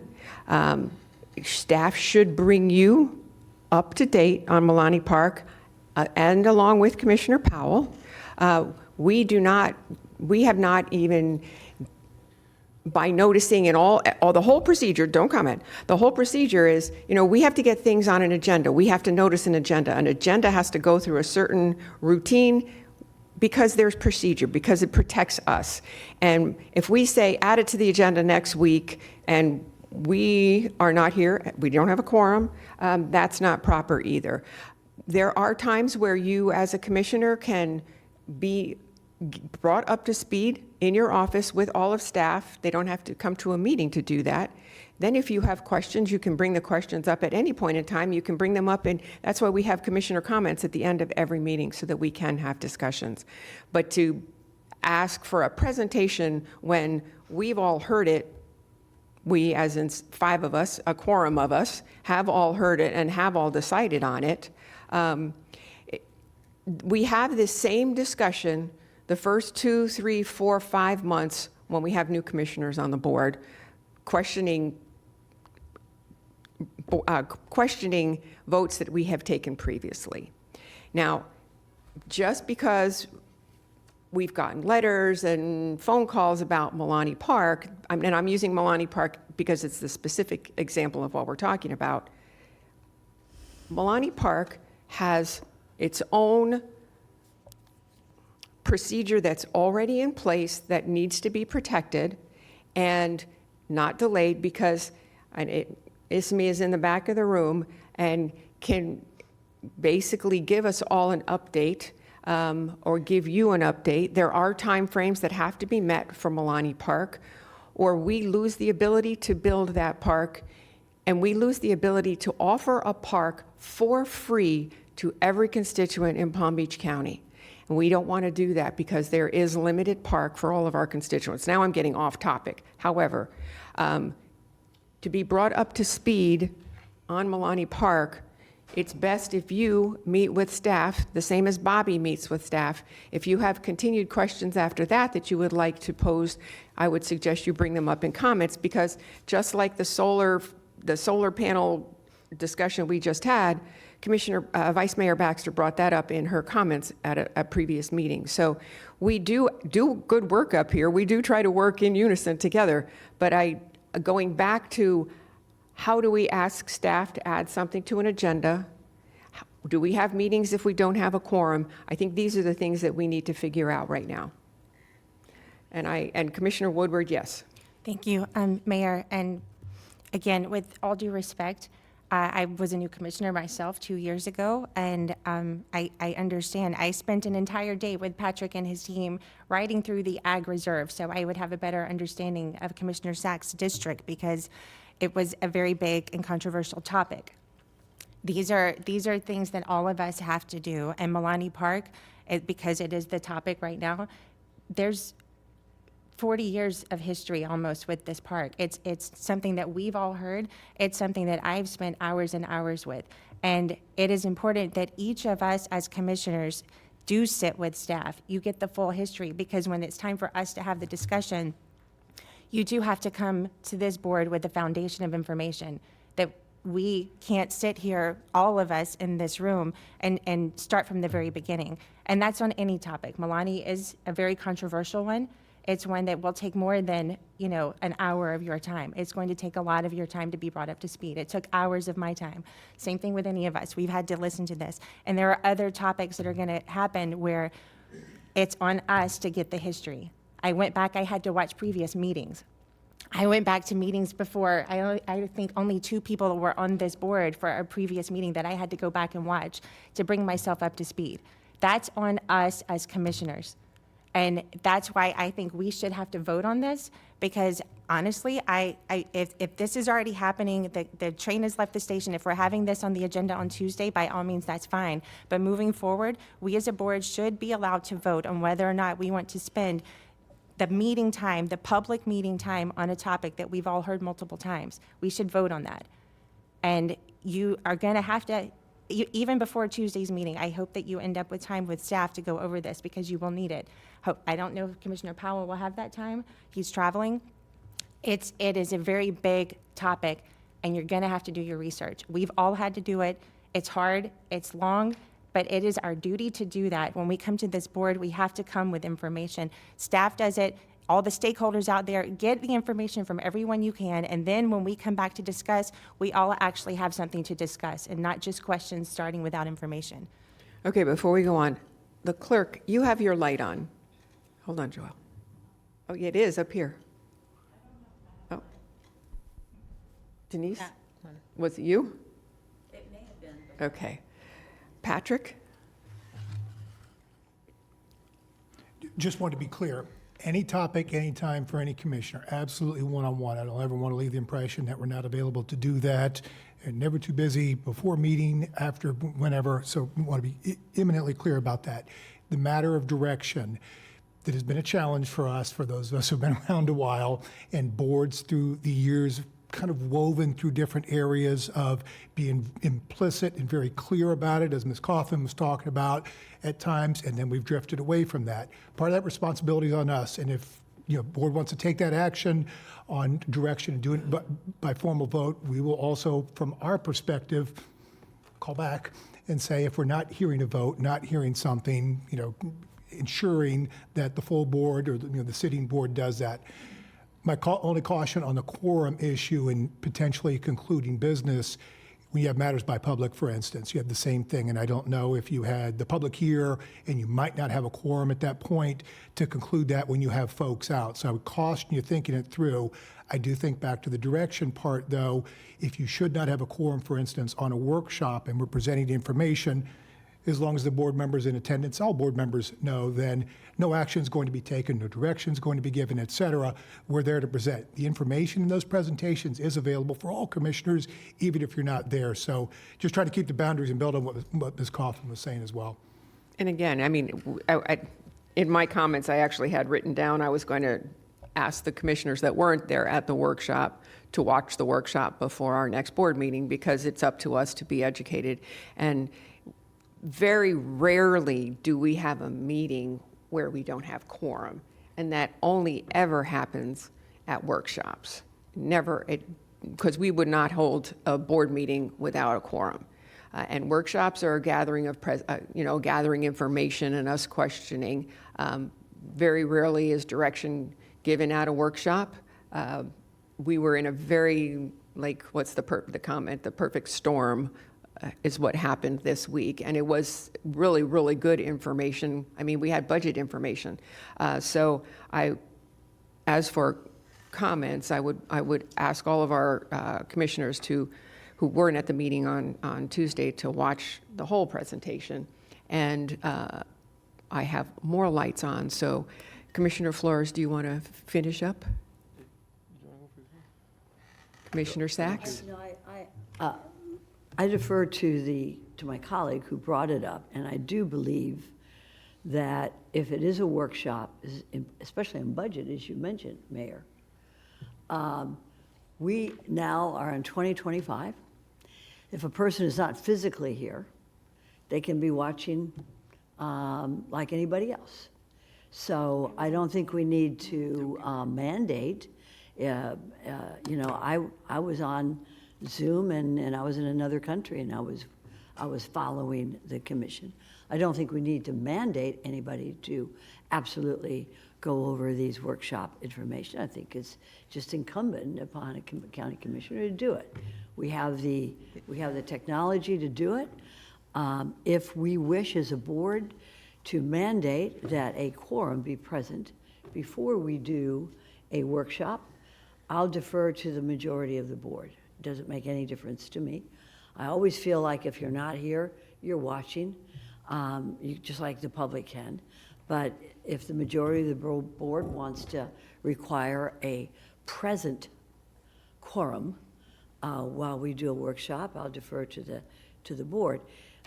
We have some politically charged issues, such as Milani, and I think that if a commissioner wishes to be heard on what he should be presented with before we make a decision, or before he or she takes a vote, I think we should hear him out. And so I would defer to my colleague who brought it up. Thank you. So I think there are two things here. First of all, I want to assure you that I do my homework. Most of my weekends are reading and doing the work. I feel like when I'm up here, I know exactly what I'm talking about. So I don't ever want to be questioned again about that, or that to be brought up. The other thing is, this topic, Milani Park, was up in a slide that we were discussing at that moment. We had lost quorum at that point. There was only 3 of us sitting up here. I respectfully asked that topic be brought back up, because I didn't want to have the discussion, because I want to be courteous to you, the district representative, to have a discussion or start asking questions about something that you weren't here. And the reason that I wanted to be brought up in public was because, in fact, I want to hear from you, because you have sat in meetings, you have done a ton of work on this, and I wanted to be respectful, and I wanted to gain your opinion before I have discussions with staff. The reason that I brought it up in a public forum is, in fact, because I want to have discussion with the fellow board members and you, since this is your district. It's two different things to get a staff presentation and two, for us to have a discussion. Because I am not going to get, they are not allowed to tell me what you think or what you say to them. So then if I want to have a discussion with you, this is the only forum that we have. So if I want to have a discussion with someone, I should be allowed to bring it up at this meeting, and you should be allowed to give me that opportunity, because otherwise I can't communicate with staff. I have them communicate with you, and have them give me the information, because that would be breaking sunshine law. So we really have to understand what this body can do and can't do when we have discussion. So when I brought this up, it was to be courteous to you, that I didn't step on your toes, and all I wanted was an update. And it was brought up here, and I could have asked for an update at that point in time, but I didn't think it was right for me to do that when you weren't here and we didn't have a quorum. We couldn't give direction anyways if we wanted to change something. I was advocating for 100 parkings or more. I was told immediately after that, oh, we can't do that. It's 180. We went down to 100. We have an agreement. But that should be a discussion that we get to have here. And we have to be respectful of each other, that if you want to bring something back up for information, you should be allowed to. You should be allowed to bring that up for information. We shouldn't mute ourselves. We shouldn't tell each other, oh, well, we have to have a vote on information or an update. If I am trying to change something and you guys don't agree, then that is direction. Research this. If I'm asking for research, that encumbers time, effort, staff time, something like that. But for them to bring an item back, I don't think it requires all that much lift other than compiling the last presentation, showing me a site plan, and then I get to ask, hey, Commissioner Woodward, what do you think about this? So we're threading on a fine line of sort of muting ourselves from each other when we're just asking for an update. But if I'm asking, hey, staff, please research this, and that, and the board doesn't agree with that, absolutely. We should say that's not what we want to do. But an update from our administration, there are 100 projects going on right now. And if you guys want an update on one of them, I will be more than happy to support you. Commissioner Wilbur. Thank you. And if you would like to have the discussion, I am happy to have it now. If it's meant to happen on Tuesday, I guess that it's happening on Tuesday. This project, it has been a big one. It's one that I inherited, and it's been inherited by a number of commissioners since 1987. So it's a big one. And I have had a number of discussions with staff, and I believe it's coming back to this board soon because we have the design team that has been working with it. I have been working with the city of Highland Beach. It was a very, very difficult relationship because where we are having to work from comes from a settlement agreement 15 years ago, where years of litigation went to get us to that point. So the 100 parking spaces that they're referring to, that's part of that settlement agreement with 43 conditions of approval. I don't know that we have another project that we have to do that has that many conditions of approval. And if we fail on any single condition of approval, this entire project goes away. And right now we're in a very tight timeline part of it. So I was on a plane. I'm sorry, unfortunately, I wasn't able to watch this until last night. So I was out of town, and I'm happy to present next Tuesday because that's part of economic discussion on where I was. But I couldn't be here for this. And I appreciate you wanting to know from me, but wanting to know from me when I'm not here does pose a problem for the board overall, which is why I'm back here today, happy to talk about it, was happy to talk then. Milani Park was, as I understand it, a list of items that were capital projects. It wasn't like it was the agenda item. It was one among, like you said, how many capital projects do we have? So I did not know that that would be a topic of discussion. I would have maybe asked for it to be rearranged. So I would have still been here if that was going to be a topic of discussion. But this is a convoluted process. The work that our county staff has put in with the city or the town of Highland Beach to get them on board, where the mayor is in support, saying nice things when we go to meetings. You know, it was a big deal. Coastal Star, there was a lot of opposition to this. So the work that was put into it, and pardon me if I get a little emotional about this, because I had to have private security to go to the meeting to start with. So the fact that we went from that to now I can go back to the town of Highland Beach and not be afraid because we're good. You know, it's something that I don't want to see a grenade just tossed into the middle of this, because the work has been there. And they have a seat at the table. Highland Beach has a seat at the table, but we are delivering a county park. County means everyone in the county is allowed to go to this park. It is a public access park. We are being very respectful of the remains that have been found there. It's going to be a raised boardwalk. The design team that we've hired, they know all of the environmental and they build a park for the place. We've had meetings with them. Just because I want to have the town there. They are stakeholders in this because they're also the permitting agency. So it has to be a partnership with them. It is in the town, it is a county park. Our county Parks and Rec Department have been a part of this. So I am in full support of this. I'm very proud of our staff. I'm very proud of the town of Highland Beach and the residents, because this was a very big pull to get them okay with this. And it's not that everyone's okay with it, but not everyone's okay with anything we do. The goal is to make it palatable for them. And that has been the goal. But we will deliver on the 43 conditions of approval. We have to. If we don't, this whole thing goes away. And as I understand it, like it's a tight timeline right now. We're within a 2-year mark. Once we did the notice to proceed, the clock started ticking. And we are in that right now. So if we delay anything, there's a chance that the whole thing falls apart. And this was paid for by the people of Palm Beach County with Parks and Rec bond money in 1987. It is long past due that this park be open to the public. And it's funded, we have impact fees and the zone, all of this stuff that's going into it, it's funded. We are planning to deliver it. And I do encourage you to have it. I mean, we're gonna have it on Tuesday, I guess, but just to put it out there, I am still very much in support of this park. I hope the rest of the board continues to support this, because it is the right thing to do. It's the right thing to do for all the people of Palm Beach County. And we are working with the town of Highland Beach to make sure that we deliver something that they don't hate. So that's all I have to say for it. I didn't get home until 2:30 this morning, so I am tired and maybe a little grumpy. I apologize. But, you know, this came out of the blue while I was out of town. But still, like, we do need to have these discussions outside of Milani Park on quorum, on voting for board direction, and how we move forward. Hold on, Commissioner Flores. Commissioner Baxter has had her, Vice Mayor Baxter has had her light on, so go right ahead. Just for a minute. A few things. I do support requiring a quorum for workshops. I don't support necessarily for every single direction given requiring a formal vote of sorts. That could get, I could see good and bad with that.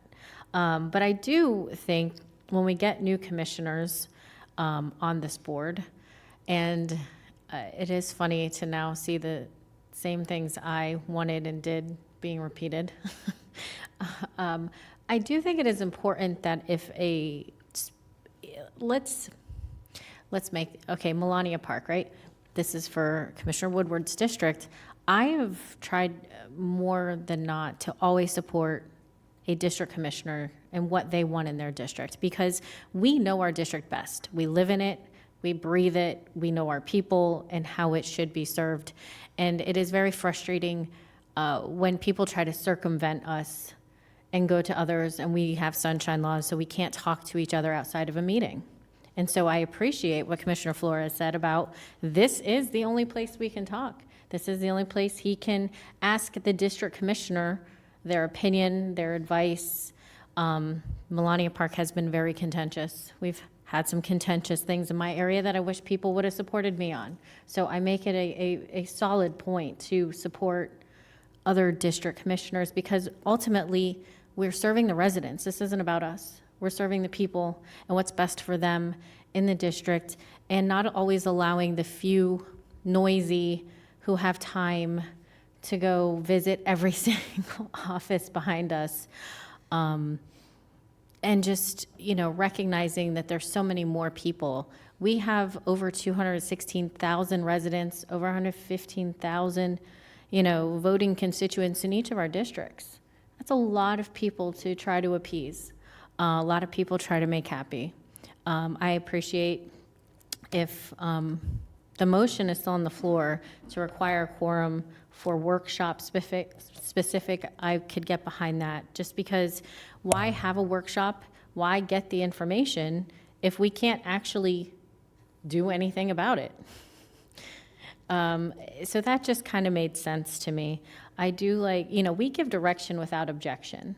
I think we need to take a little responsibility, and when somebody is giving their comments to, and not that you don't usually, but kind of be cognizant of that's the time that direction would be given without, I just hate to see something become contentious that doesn't need to be, especially if we're just asking for updates.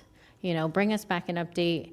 And to Commissioner Flores, just be cognizant that sometimes updates take a lot longer than some of us would like to sit here because we have heard it 4 or 5 times already. But if there's ever a conversation you would like to have, and this was one of the things I tried to do, was during comments, have those conversations. There's actually something right now I'd like to ask Mayor Marino, but I'm going to wait until we finish this particular topic or discussion. So if Commissioner Woodward would like to proceed with that one part of your vote, the quorum part for workshops, I will second that. And see where everyone else stands, and I'll save the rest of my comments for after this. Commissioner Flores.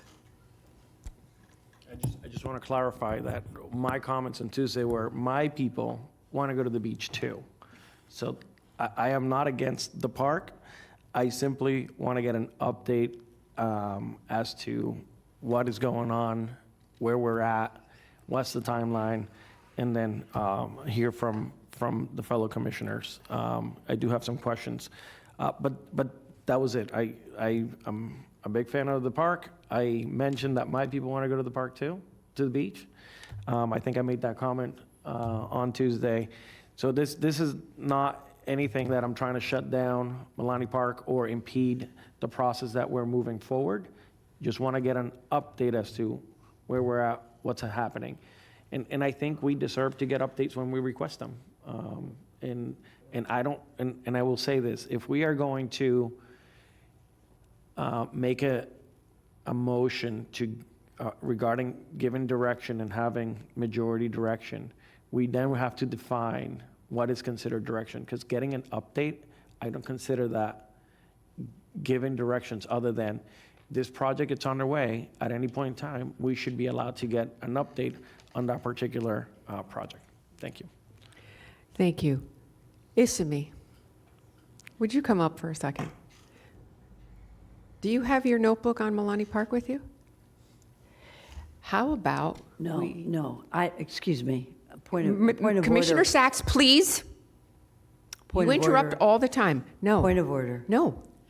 If we're going Commissioner to... Sachs, please. All right, just Please. record my objection. Your to objection having is something noted. that's not on the agenda to be given a report on this date, on an agenda that we have already had notice of, and this is not on the agenda. Thank you.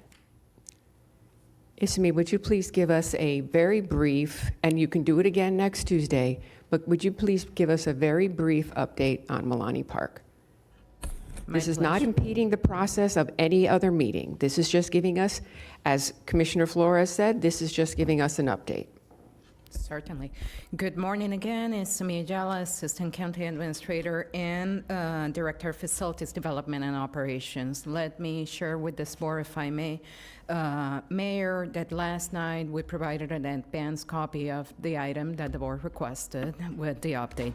High-level overview. Milani Park is a park, sorry for being redundant, that consists of 2 parcels in Highland Beach. We're talking about 5 acres of land east and west of A1A.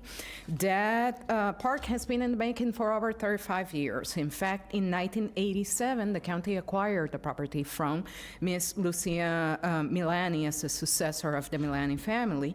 At the time of acquisition, meaning to say the county paid, it was not a donation, and we paid $3.9 million. When Ms. Milani sold the property to the county, there was a requirement that the park be named after her late husband, and that's how it became to be the Camdy Milani Park.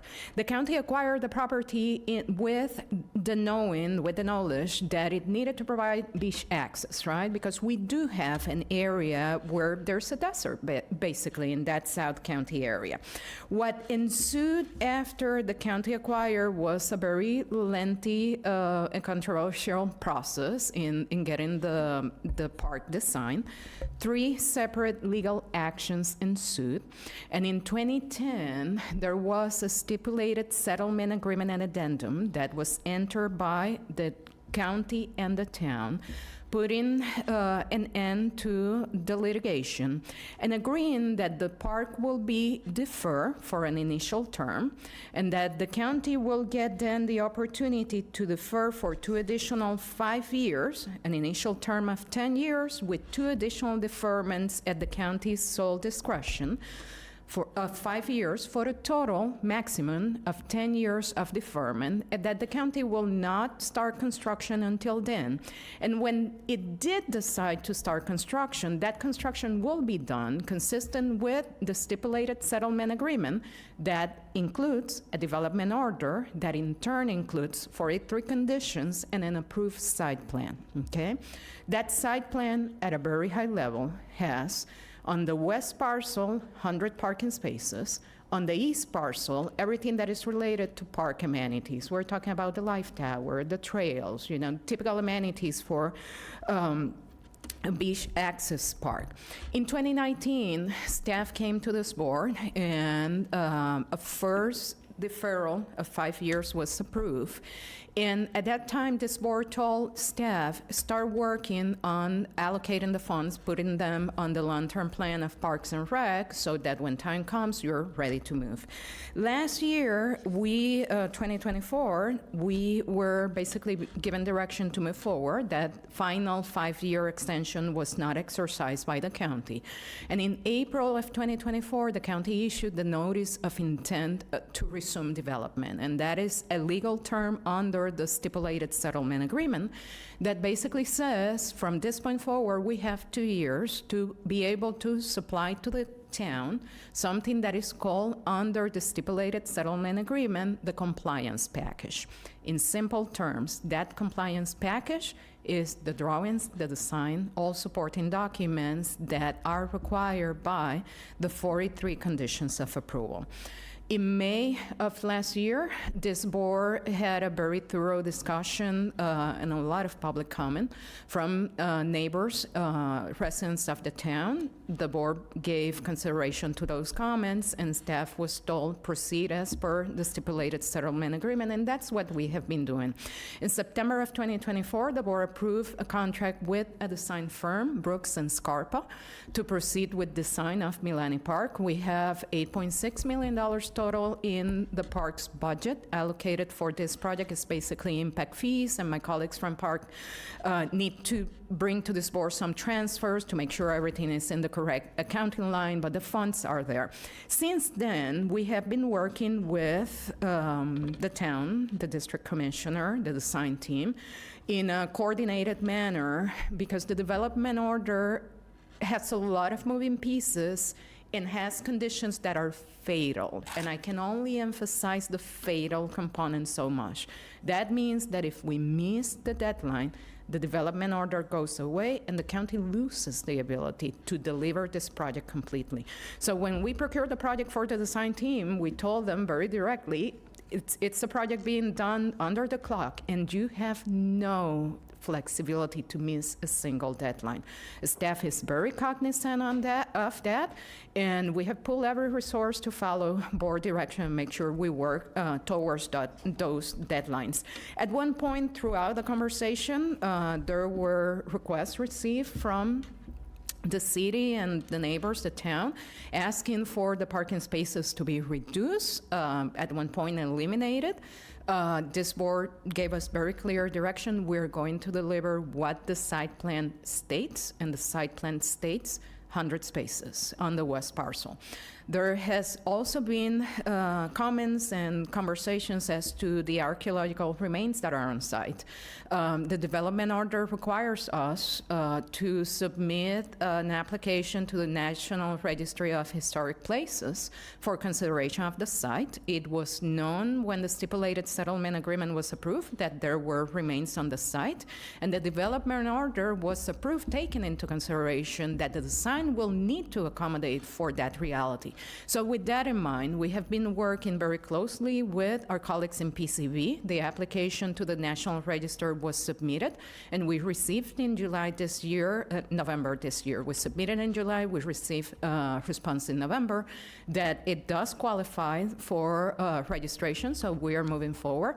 And the design team is full ahead. We have an archaeologist under contract, a design team under contract. Design is ongoing. They're putting together those initial schematics to then move to construction documents that take into account archaeological findings, development order restrictions and conditions and requirements, everything being done with the 2-year mark very clear on everyone's mind.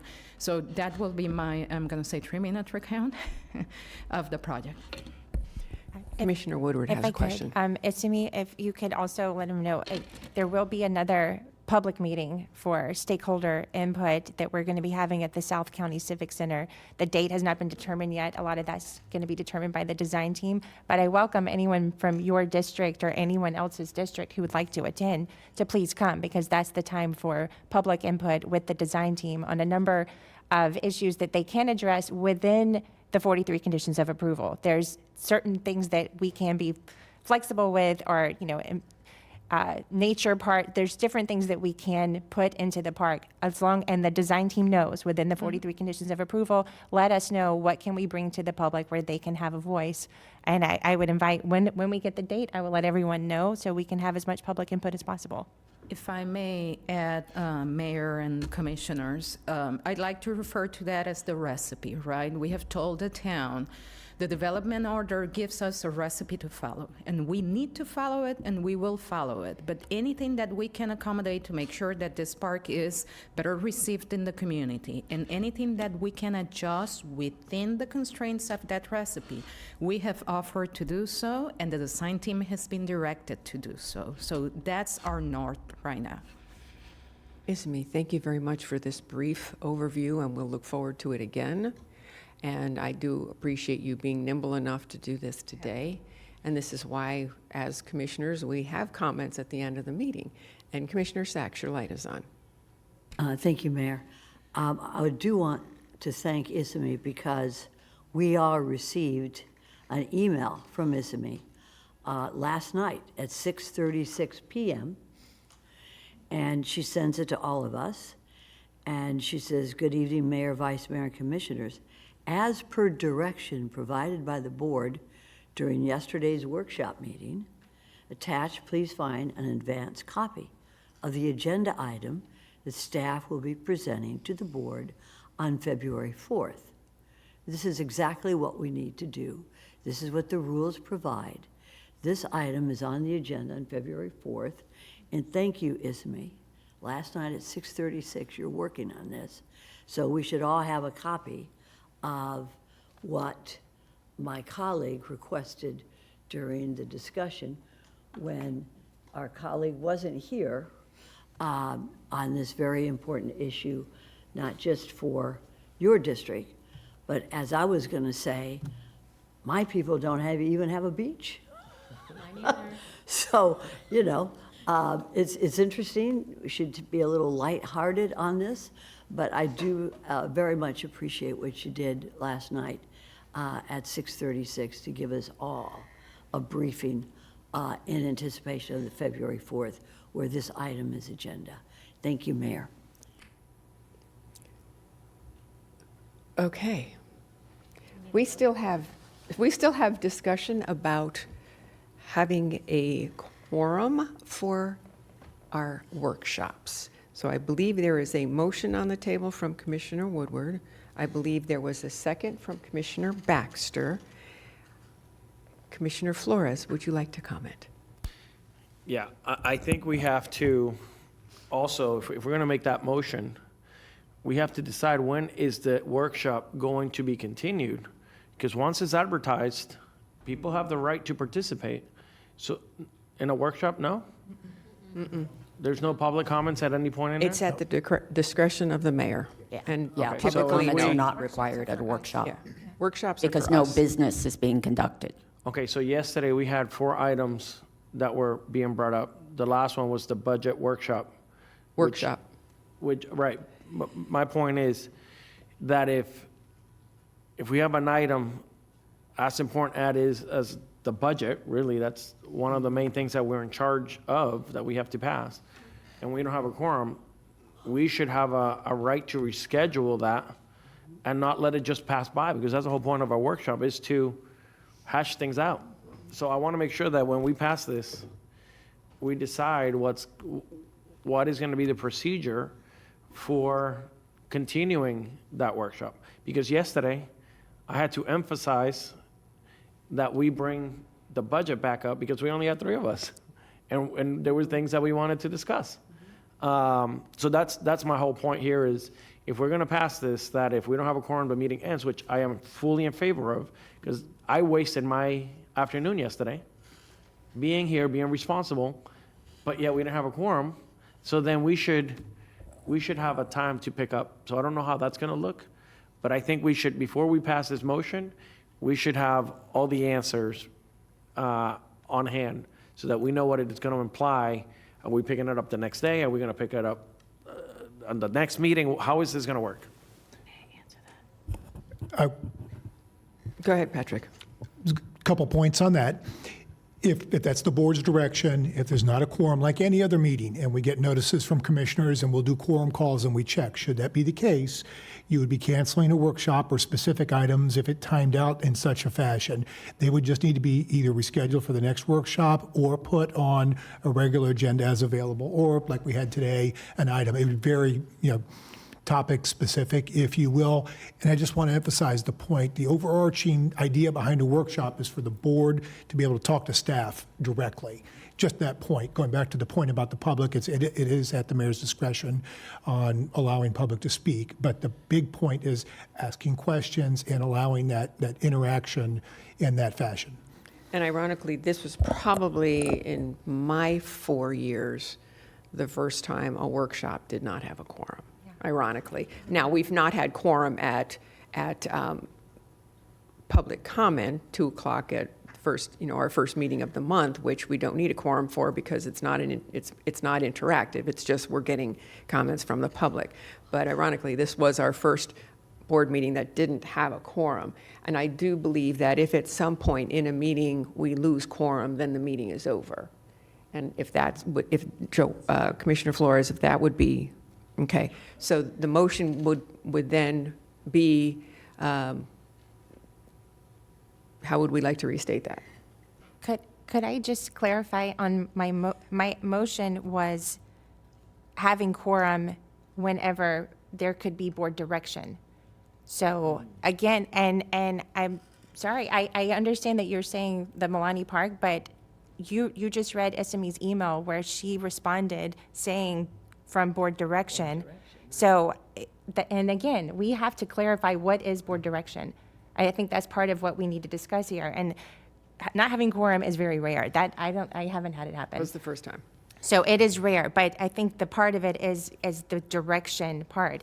If we are going to be giving staff direction, we have to have a quorum. And we also need to be clear on what direction is, because I think you maybe weren't thinking you were giving or weren't planning to give direction, but it is taken by staff as board direction when it comes from us in that way. So we need help clarifying what that is and how we need to manage that better.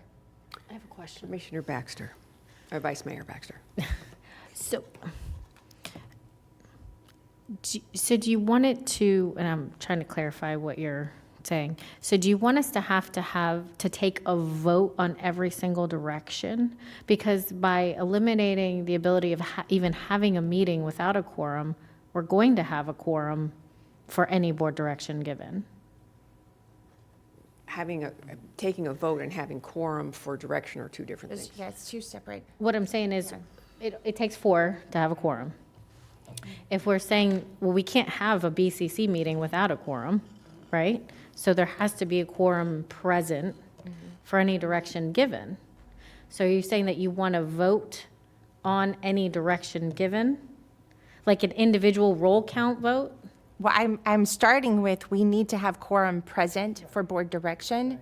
And then I am asking for assistance for us to be able to manage how we are giving board direction better. Because I for one, we have been giving a lot of board direction that, and maybe I'm the only one that sometimes gets distracted. I've had to go back and watch meetings where I was like, I didn't realize we gave board direction. And even you yourself were saying you didn't give board direction, but it was taken as board direction. So we need to tighten up what is board direction. And if that means voting, if that means specifically having staff reiterate back to us. So and sorry to put this on you guys, but are you giving us board direction for? Like, that just needs to be tightened up on what is board direction. And if it's a vote or if it's just reiteration of what that direction is, we need to do better with that. And first, we need quorum. That's the first issue, because I think there should at least be 4 members of the board for any direction that's given. And then you help us, how do we identify what is actually board direction? And that, so we all understand we are giving a direction from the board and not a commissioner, we as a board. I think Well, I think, here, I'm going to. It's 2 separate motions, It is though. 2 separate motions, but I think if you distill it down to this, any meeting that we have the ability to give direction. So really what we're saying is any meeting that we have, we need quorum. Or you're not allowed to give board direction in a meeting that doesn't have quorum. But, okay, I've got everybody's lights on. Okay. So Commissioner Sachs, you've been quiet for a while, your turn. I appreciate that. Thank you, Mayor. Maybe to bring it all down, what has been said is exactly what Commissioner Woodward stated, 2 different issues. The first issue is that we should not have, the motion is well stated, that there should be a quorum at every board workshop. And what Commissioner Flores said, and when that occurs, and we have to deny a workshop, we need to have a date certain when that will come across. Because he wants a date certain. You can't just say, we're not going to have the workshop today because we don't have a quorum. So we'll have to have this workshop is not going to proceed because we don't have a quorum. This workshop will proceed on this date certain. That's why the public knows. Second issue is with regard to board direction. Just listen to the words, board direction, as opposed to commissioner direction. Any commissioner here can ask staff to look into certain things because we're county commissioners. But board direction is a 4-count quorum, board direction and commissioner direction. So I think that it's just, I know the time is late and we're getting hungry, and some of us have just arrived a couple hours ago from a trip, but I do think, very simply, no workshop unless we have a quorum, the reinstatement of that board, of that workshop on a date certain so the public knows. And then the second thing is board direction is board direction. So we don't really need to take a vote on that because we will reinstate what exactly the words say, board direction, a vote of 4. Commissioner direction, any commissioner can bring it up under commissioners' comments, not board comments, commissioners' comments. So I would encourage a vote now on Commissioner Woodward's motion with the addition of Commissioner Flores is saying that it go to a date certain. Thanks for letting me speak, Mayor. Thank you. You're welcome. Commissioner Flores. So getting a vote on everything that we ask staff for is going to be utterly insane. Because every time we have a workshop or we do something, we ask them for more information. Oh, can you get me that number? Or can you do this? Can you do that? These are all board directions. So could you imagine every single time we have a discussion here and we ask something of staff that we have to get a vote? It's going to be completely insane. And the other thing, this is completely blindsiding for everybody here that we're having this discussion. Our fellow commissioners don't even know that this discussion is happening. I think this is something that we should let it simmer until next meeting, where they have an opportunity to know that this conversation is happening and they can be part of that conversation, because they didn't know that this conversation was going to happen today when they decided that they were going to not be here today. And this impacts them directly. I completely agree with, if we don't have a quorum, that meeting stops, because it's a waste of time of the other ones that sit here, and then you can't even give direction, because technically asking them to get me this number is the direction. So if you want to, I think we have to be very careful what we're asking for. And I would like for us to stop the conversation right now. I mean, we can continue the conversation, but I think let's hold on the motion until the fellow commissioners are able to catch up. They didn't know that this conversation was going to be happening. This wasn't advertised. So to them, they might be coming back to rules that they weren't expecting to be implemented. So I just think it's a point of courtesy for them to be part of this conversation, since it impacts the entire board. And we have to be very careful every time we ask something out of staff, whether that's a board direction. Thank you. Vice Mayor Baxter. Thank you. Mayor, Attorney Kaufman, would you happen to clarify for us, in your opinion, what exactly is direction versus asking for information versus asking for a presentation? Right. Asking questions like I need a fact or a figure during a presentation, or get back with me on the date of the expiration of a contract, that's just information. That's information that you can ask at any time. You know, it doesn't have to be during a meeting, but it can be during a meeting, and that is not board direction. Board direction is certainly something that would require to be agended and presented. Board direction is something that would require research or analysis of the staff. So board direction is something that will appear on Virginia's list of projects or assignments that you all have tasked her to do.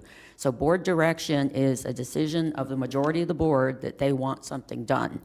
So an individual commissioner will be asking for facts or information. That's not board direction. That's just, I'm asking for facts and information.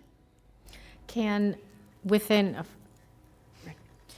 okay, so are you, because we don't always say it, would you suggest maybe a middle ground? Because without objection, or making it clear that this is a direction that we as a board are trying to give, like what the verbiage, right? Without doing a roll call vote Right. for every single direction given.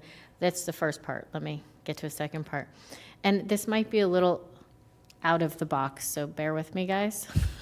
But there might even, if you wanted to set up a separate, so that it is clear, like Commissioner Woodward, to your point, maybe instead of comments, we also have direction. Like, this is the time we're going to give direction.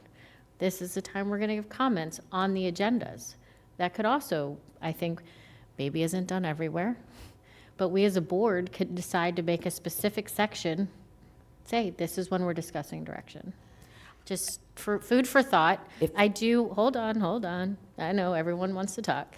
And lastly, to Commissioner Flores' point about waiting for Commissioner Powell and Commissioner Weiss, I don't necessarily hate that idea, but to the point of Mayor Marino, we've only not had quorum one time in 4 years. So this isn't like some life-changing motion that I think that they're going to be really upset we didn't kind of tackle today and not have to reiterate this all again at the next meeting. But I will let you answer the question first, and then I'm sure other people want to chime in. I just wanted to go back to clarify. The reason I have this as an issue is not because of Milani, but because of the discussions that we sometimes have that go on for hours.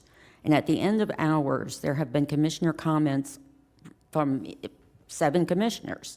And then you say, okay, without objection, blah, blah, blah. And staff is left perplexed about exactly what the direction is, exactly what it is we're supposed to do. May I say, I mean, they've asked us for clarification before. There's nothing that stops from them saying, we need more clarification or even following up with us after. Well, see, following up with you after does not take in the account of all the rest of the commissioners. We need board direction. So yes, I absolutely understand what you're saying, and staff, Virginia, can go and try to get clarification from everybody, but it sure would be easier and perhaps clearer if the board were clear and we all knew for sure exactly what this board direction is. And to bring back up the mayor's comments about budget, we had discussed at some point having board direction, if it had a budgetary impact, having that discussed. Understand, if you give staff direction to bring something and do a presentation, they're gonna take it seriously. Please don't think they're not.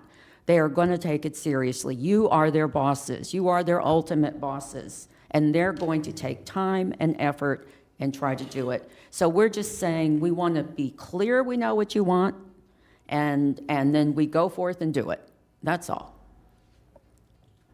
Patrick. Just wanted to add one point. As we're talking about what's offered as direction, in the context of an agenda item you might have coming along, and you say, can you provide this information? Can you come back to us with something? We wouldn't take that as distinct direction. That's part of it. That was part of the discussion. We need to return to you. I don't think that would rise to the level of needing to be on the list. I think what we're really talking about are the items, because those are going to be done. I think what we're talking about, and the board's going to take an action. If it's agendized and you say you need a little more information or something in that context, what we're really talking about are ones that, whether it comes about during comments or it might be parallel to the discussion, hey, can we look at this? Can you do this? Can we bring this back? Obviously, we can do it, but it's something that, outside that context, outside that window. That's the distinction I'm trying to draw. Thank you. Commissioner Sachs. Oh, I'm sorry, Commissioner Woodward, you were first. Your light was on first.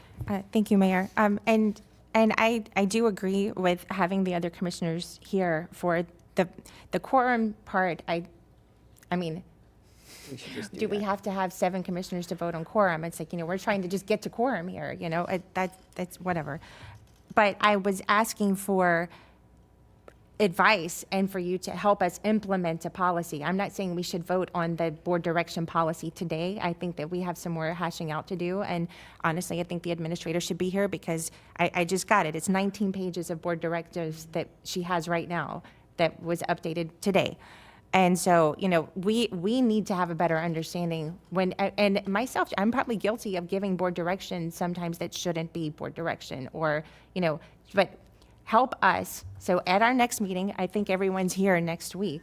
At our next meeting, have something for us to look at on how do we do this better, whether it's a vote or whether you are making, all right, board, just to be clear, you are giving us direction for, reiterate it so that we all realize we are giving board direction. However that gets fleshed out, I don't care, but we have to do better with it, and just so that we all are operating as a board of one when we are directing staff.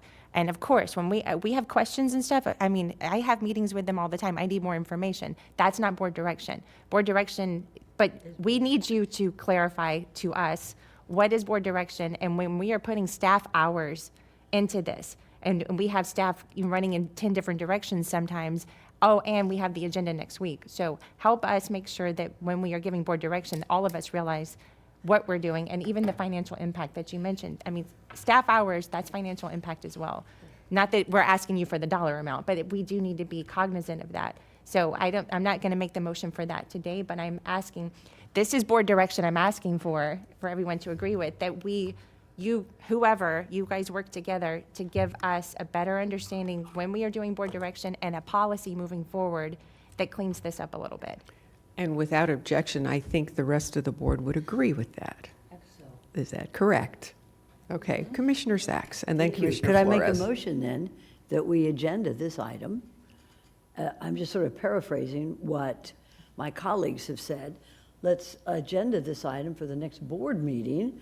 All 7 of us better be here, or they will be listening in, because we've made that, so they're part of this discussion, that we agenda this item for the next meeting. We all discuss it openly, we take the vote. We hear from our county administrator, that's a good point. We hear from county attorney, and maybe we also hear from staff, because they're the ones that we're burdening. But I think it should be an open discussion for the next meeting, and that way we can clear up all these points together. And then we could go to lunch. Tuesday? Huh? Does it need to be Tuesday, or? Whenever the powers that be are ready, I think we should do it as soon as possible, because Why don't we, because we have several motions on the floor, plus we have an agenda that's already been sent out. Would it be okay if we put this on the agenda for the following week? This way it can be noticed. That would be. yeah, 2/11, that would be Okay, good. That would give February everybody 11th. Without objection, would that opportunity be to review. okay with the rest of the board? No. We got, Well, I think it would be a substitute motion if we already have one on the floor, so. Finish the quorum motion. we're still on the quorum question. on the and quorum?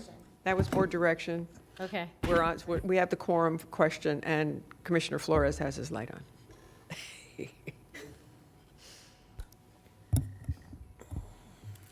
If we're going to table, if we have a substitute motion to table this until February 11th, then I will second that motion, and I will defer my comments to that meeting. Okay, but the motion that's on the table is actually the motion about a quorum and having the meeting cease when there is no longer a quorum.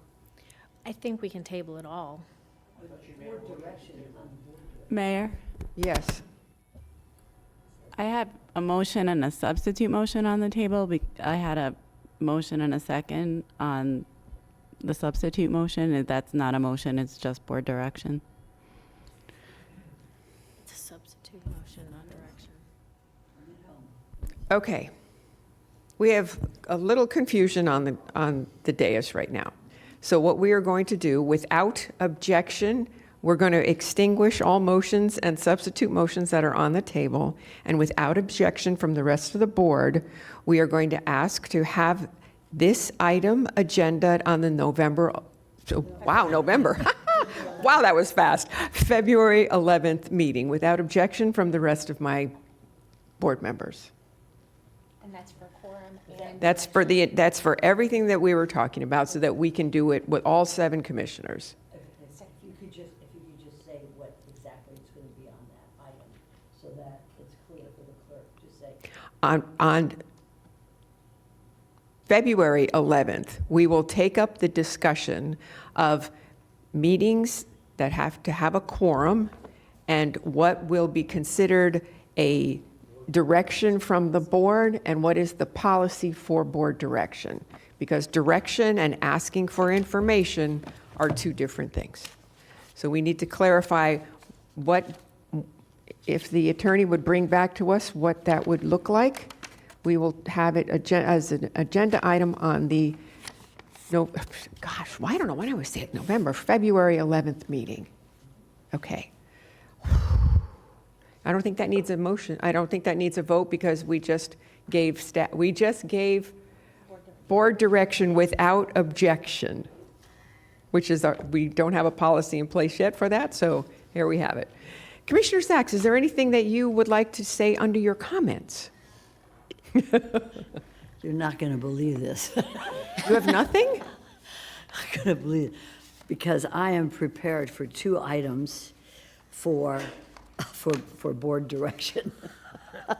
But if you could hear them, and if it's something that is objectionable or warrants further discussion, then we could table it to the February 11th. But this is something that I've discussed with staff already. And the first one is to review development order monitoring and time extension provisions in the ULDC to present an overview discussion to the Board of County Commissioners. And this is something that I have already reviewed with the planning and zoning staff, that they would be able to do this and then give an overview discussion to us. Would this be a workshop? You would like to see this as an agenda item in the future, or a workshop? Probably, Lisa, what do you recommend? Should this be, I think, We talked about adding this onto a Thursday agenda. The monitoring language in the county for development orders is in the ULDC. And it is a type of presentation that I believe the Planning Division, in consult with them and Patrick Rutter, it would be something that would be informational and something that could be ready to go, not in February, but I think we talked about March. It's either February or March. There is an exigent issue on it that's coming up with timing, so that will work well. Staff was prepared to come back in the near future, but we can elevate it. I'm looking at February or March. Yes, Shut Planning Division. February 27th, we could give it a very basic 101 intro to development order monitoring and status reports. Because again, I think some of you probably haven't seen the status report in a long time. So we could do a very general discussion about status report and condition monitoring, and then get direction of the board to come back for specific, items or topics. So Commissioner, without objection, would you like to bring that back? And without objection from the rest of the board? Yes, I think that. Seeing no objection, yes. Very good. Thank you. And then the second item. But before you move on, Commissioner Flores, you put your light on. Okay. Go right ahead. Okay. The second item is to review prohibited uses such as institutional uses in the Ag Reserve west of State Road 7 and present to the Board of County Commissioners for discussion in March. And these are items that planning wants to be able to present to us, concerns my district, and then we can have a discussion on this sometime in March when the planning staff is ready to proceed. So the rest of the board, without objection, would that be okay? Could you read it one more time? Sure, I have it written down. To review prohibited uses such as institutional uses in the Ag Reserve west of State Road 7 and present to the Board of County Commissioners for discussion in March. In March. Which meeting would that fall under? That would be the zoning meeting. Just Okay. like the other one, both of these topics are areas that we've presented previously, so we can recycle information and bring to you quickly.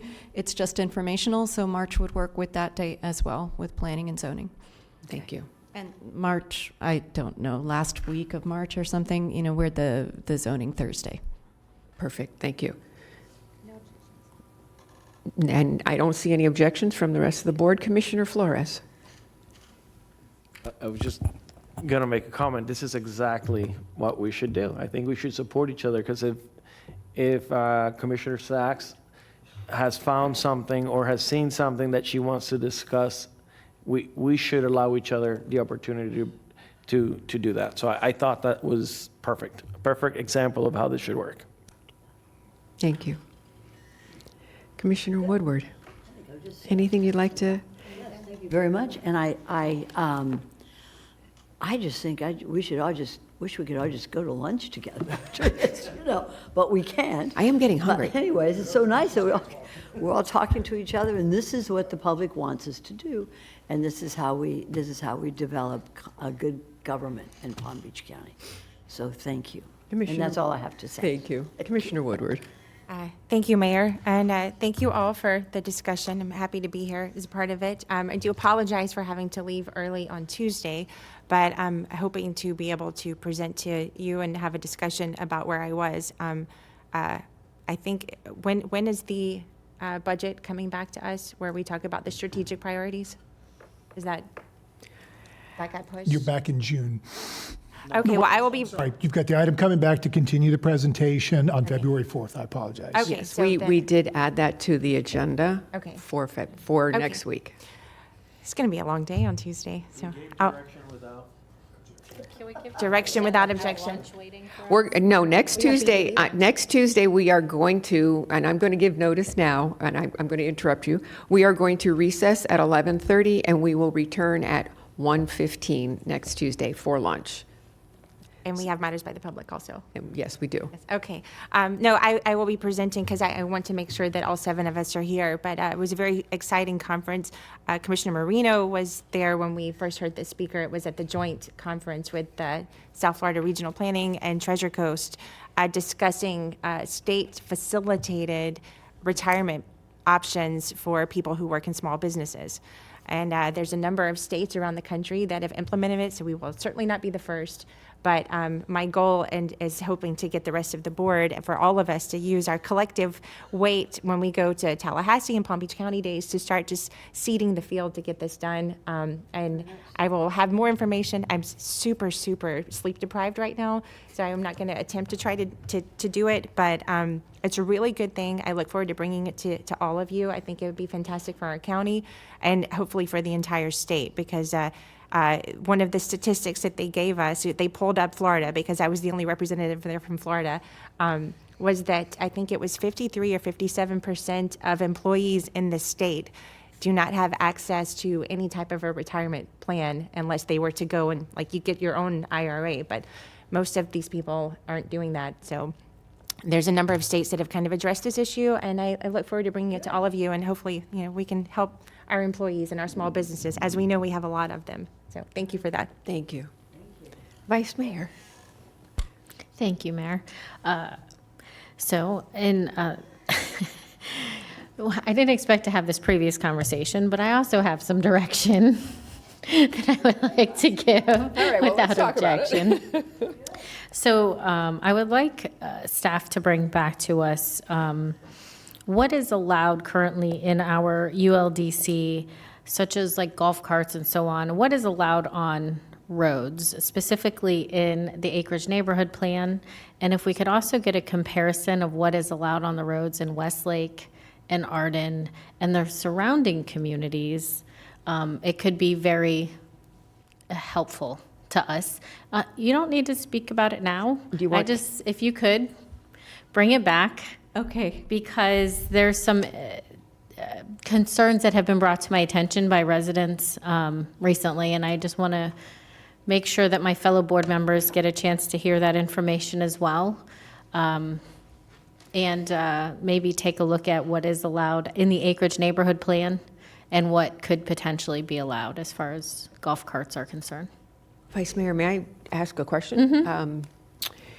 There are some municipalities that actually do have, and you may want to look at Wellington, may have, they do allow golf carts if they're licensed on their roadways, but I think there's a speed limit involved with that. So maybe expand your information gathering to maybe include municipalities that have the same instance that the Vice Mayor is asking for. You can, include Wellington and Royal Palm Beach as well if you'd like, but I wasn't trying to give them too much homework. No, but I think, I think the question is a well-informed question, and the information that we can get for that, because there are communities that having a golf cart might be the best way to get around. And I know a lot of our behind the gates communities do allow golf carts, but they allow them on the wide paths, not necessarily on the streets, as opposed to Wellington, which allows them on the street. So there's a Well, I'm just saying, so we have a unique area out there, so I'd like to maybe address some of looking at what could be a good compromise in the acreage neighborhood plan area. Yeah, if I may, there isn't going to be any items in Articles 1 through 8 of the ULDC on golf cart transportation on public rights-of-way. We can easily look at the acreage neighborhood plan, but with the specifics, it looks like I will need help from engineering or to defer that to the engineering division, because that's out of the scope of my realm. I think there's 3 aspects to it. We'd want to lay out for you the statutes on it as well. You referenced the speed limit. So there's a legal aspect, there's an engineering aspect, and then a zoning regulatory aspect. Let us work on that. Yes, we'll come back. Expectation on timeframes would... This is not a big hurry. I mean, if sometime by this, even in the summer, if you wanted to address it, or, I know we have, staff is doing a great job bringing back things that have been in the works for quite a while. So I am not trying to, I just want it to put it on everyone's radar and start the discussion. We will do that, and we'll have it this summer.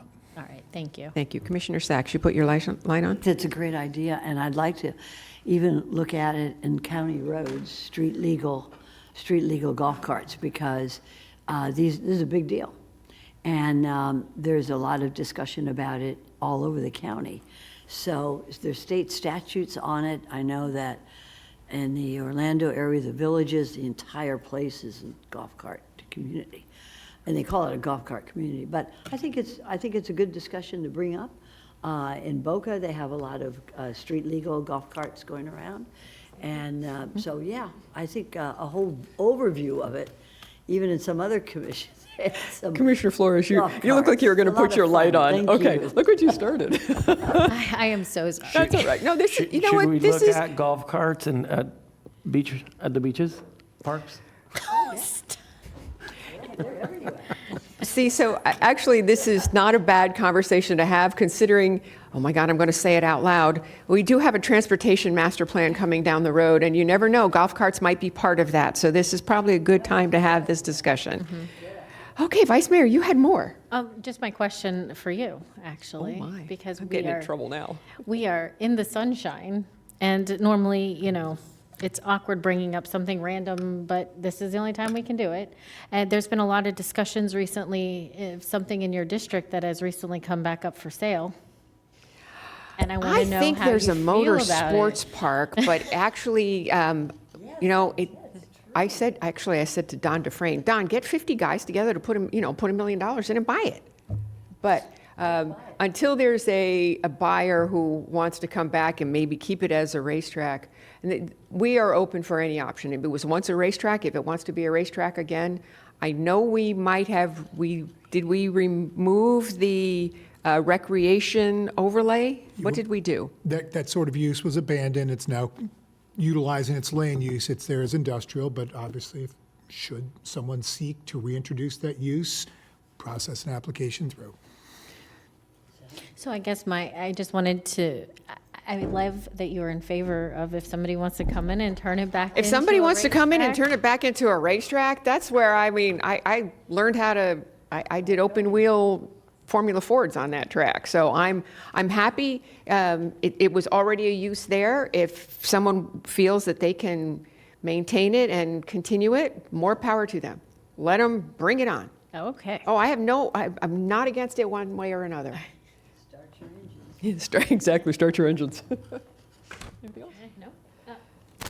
Hi again, everyone. Thank you for today.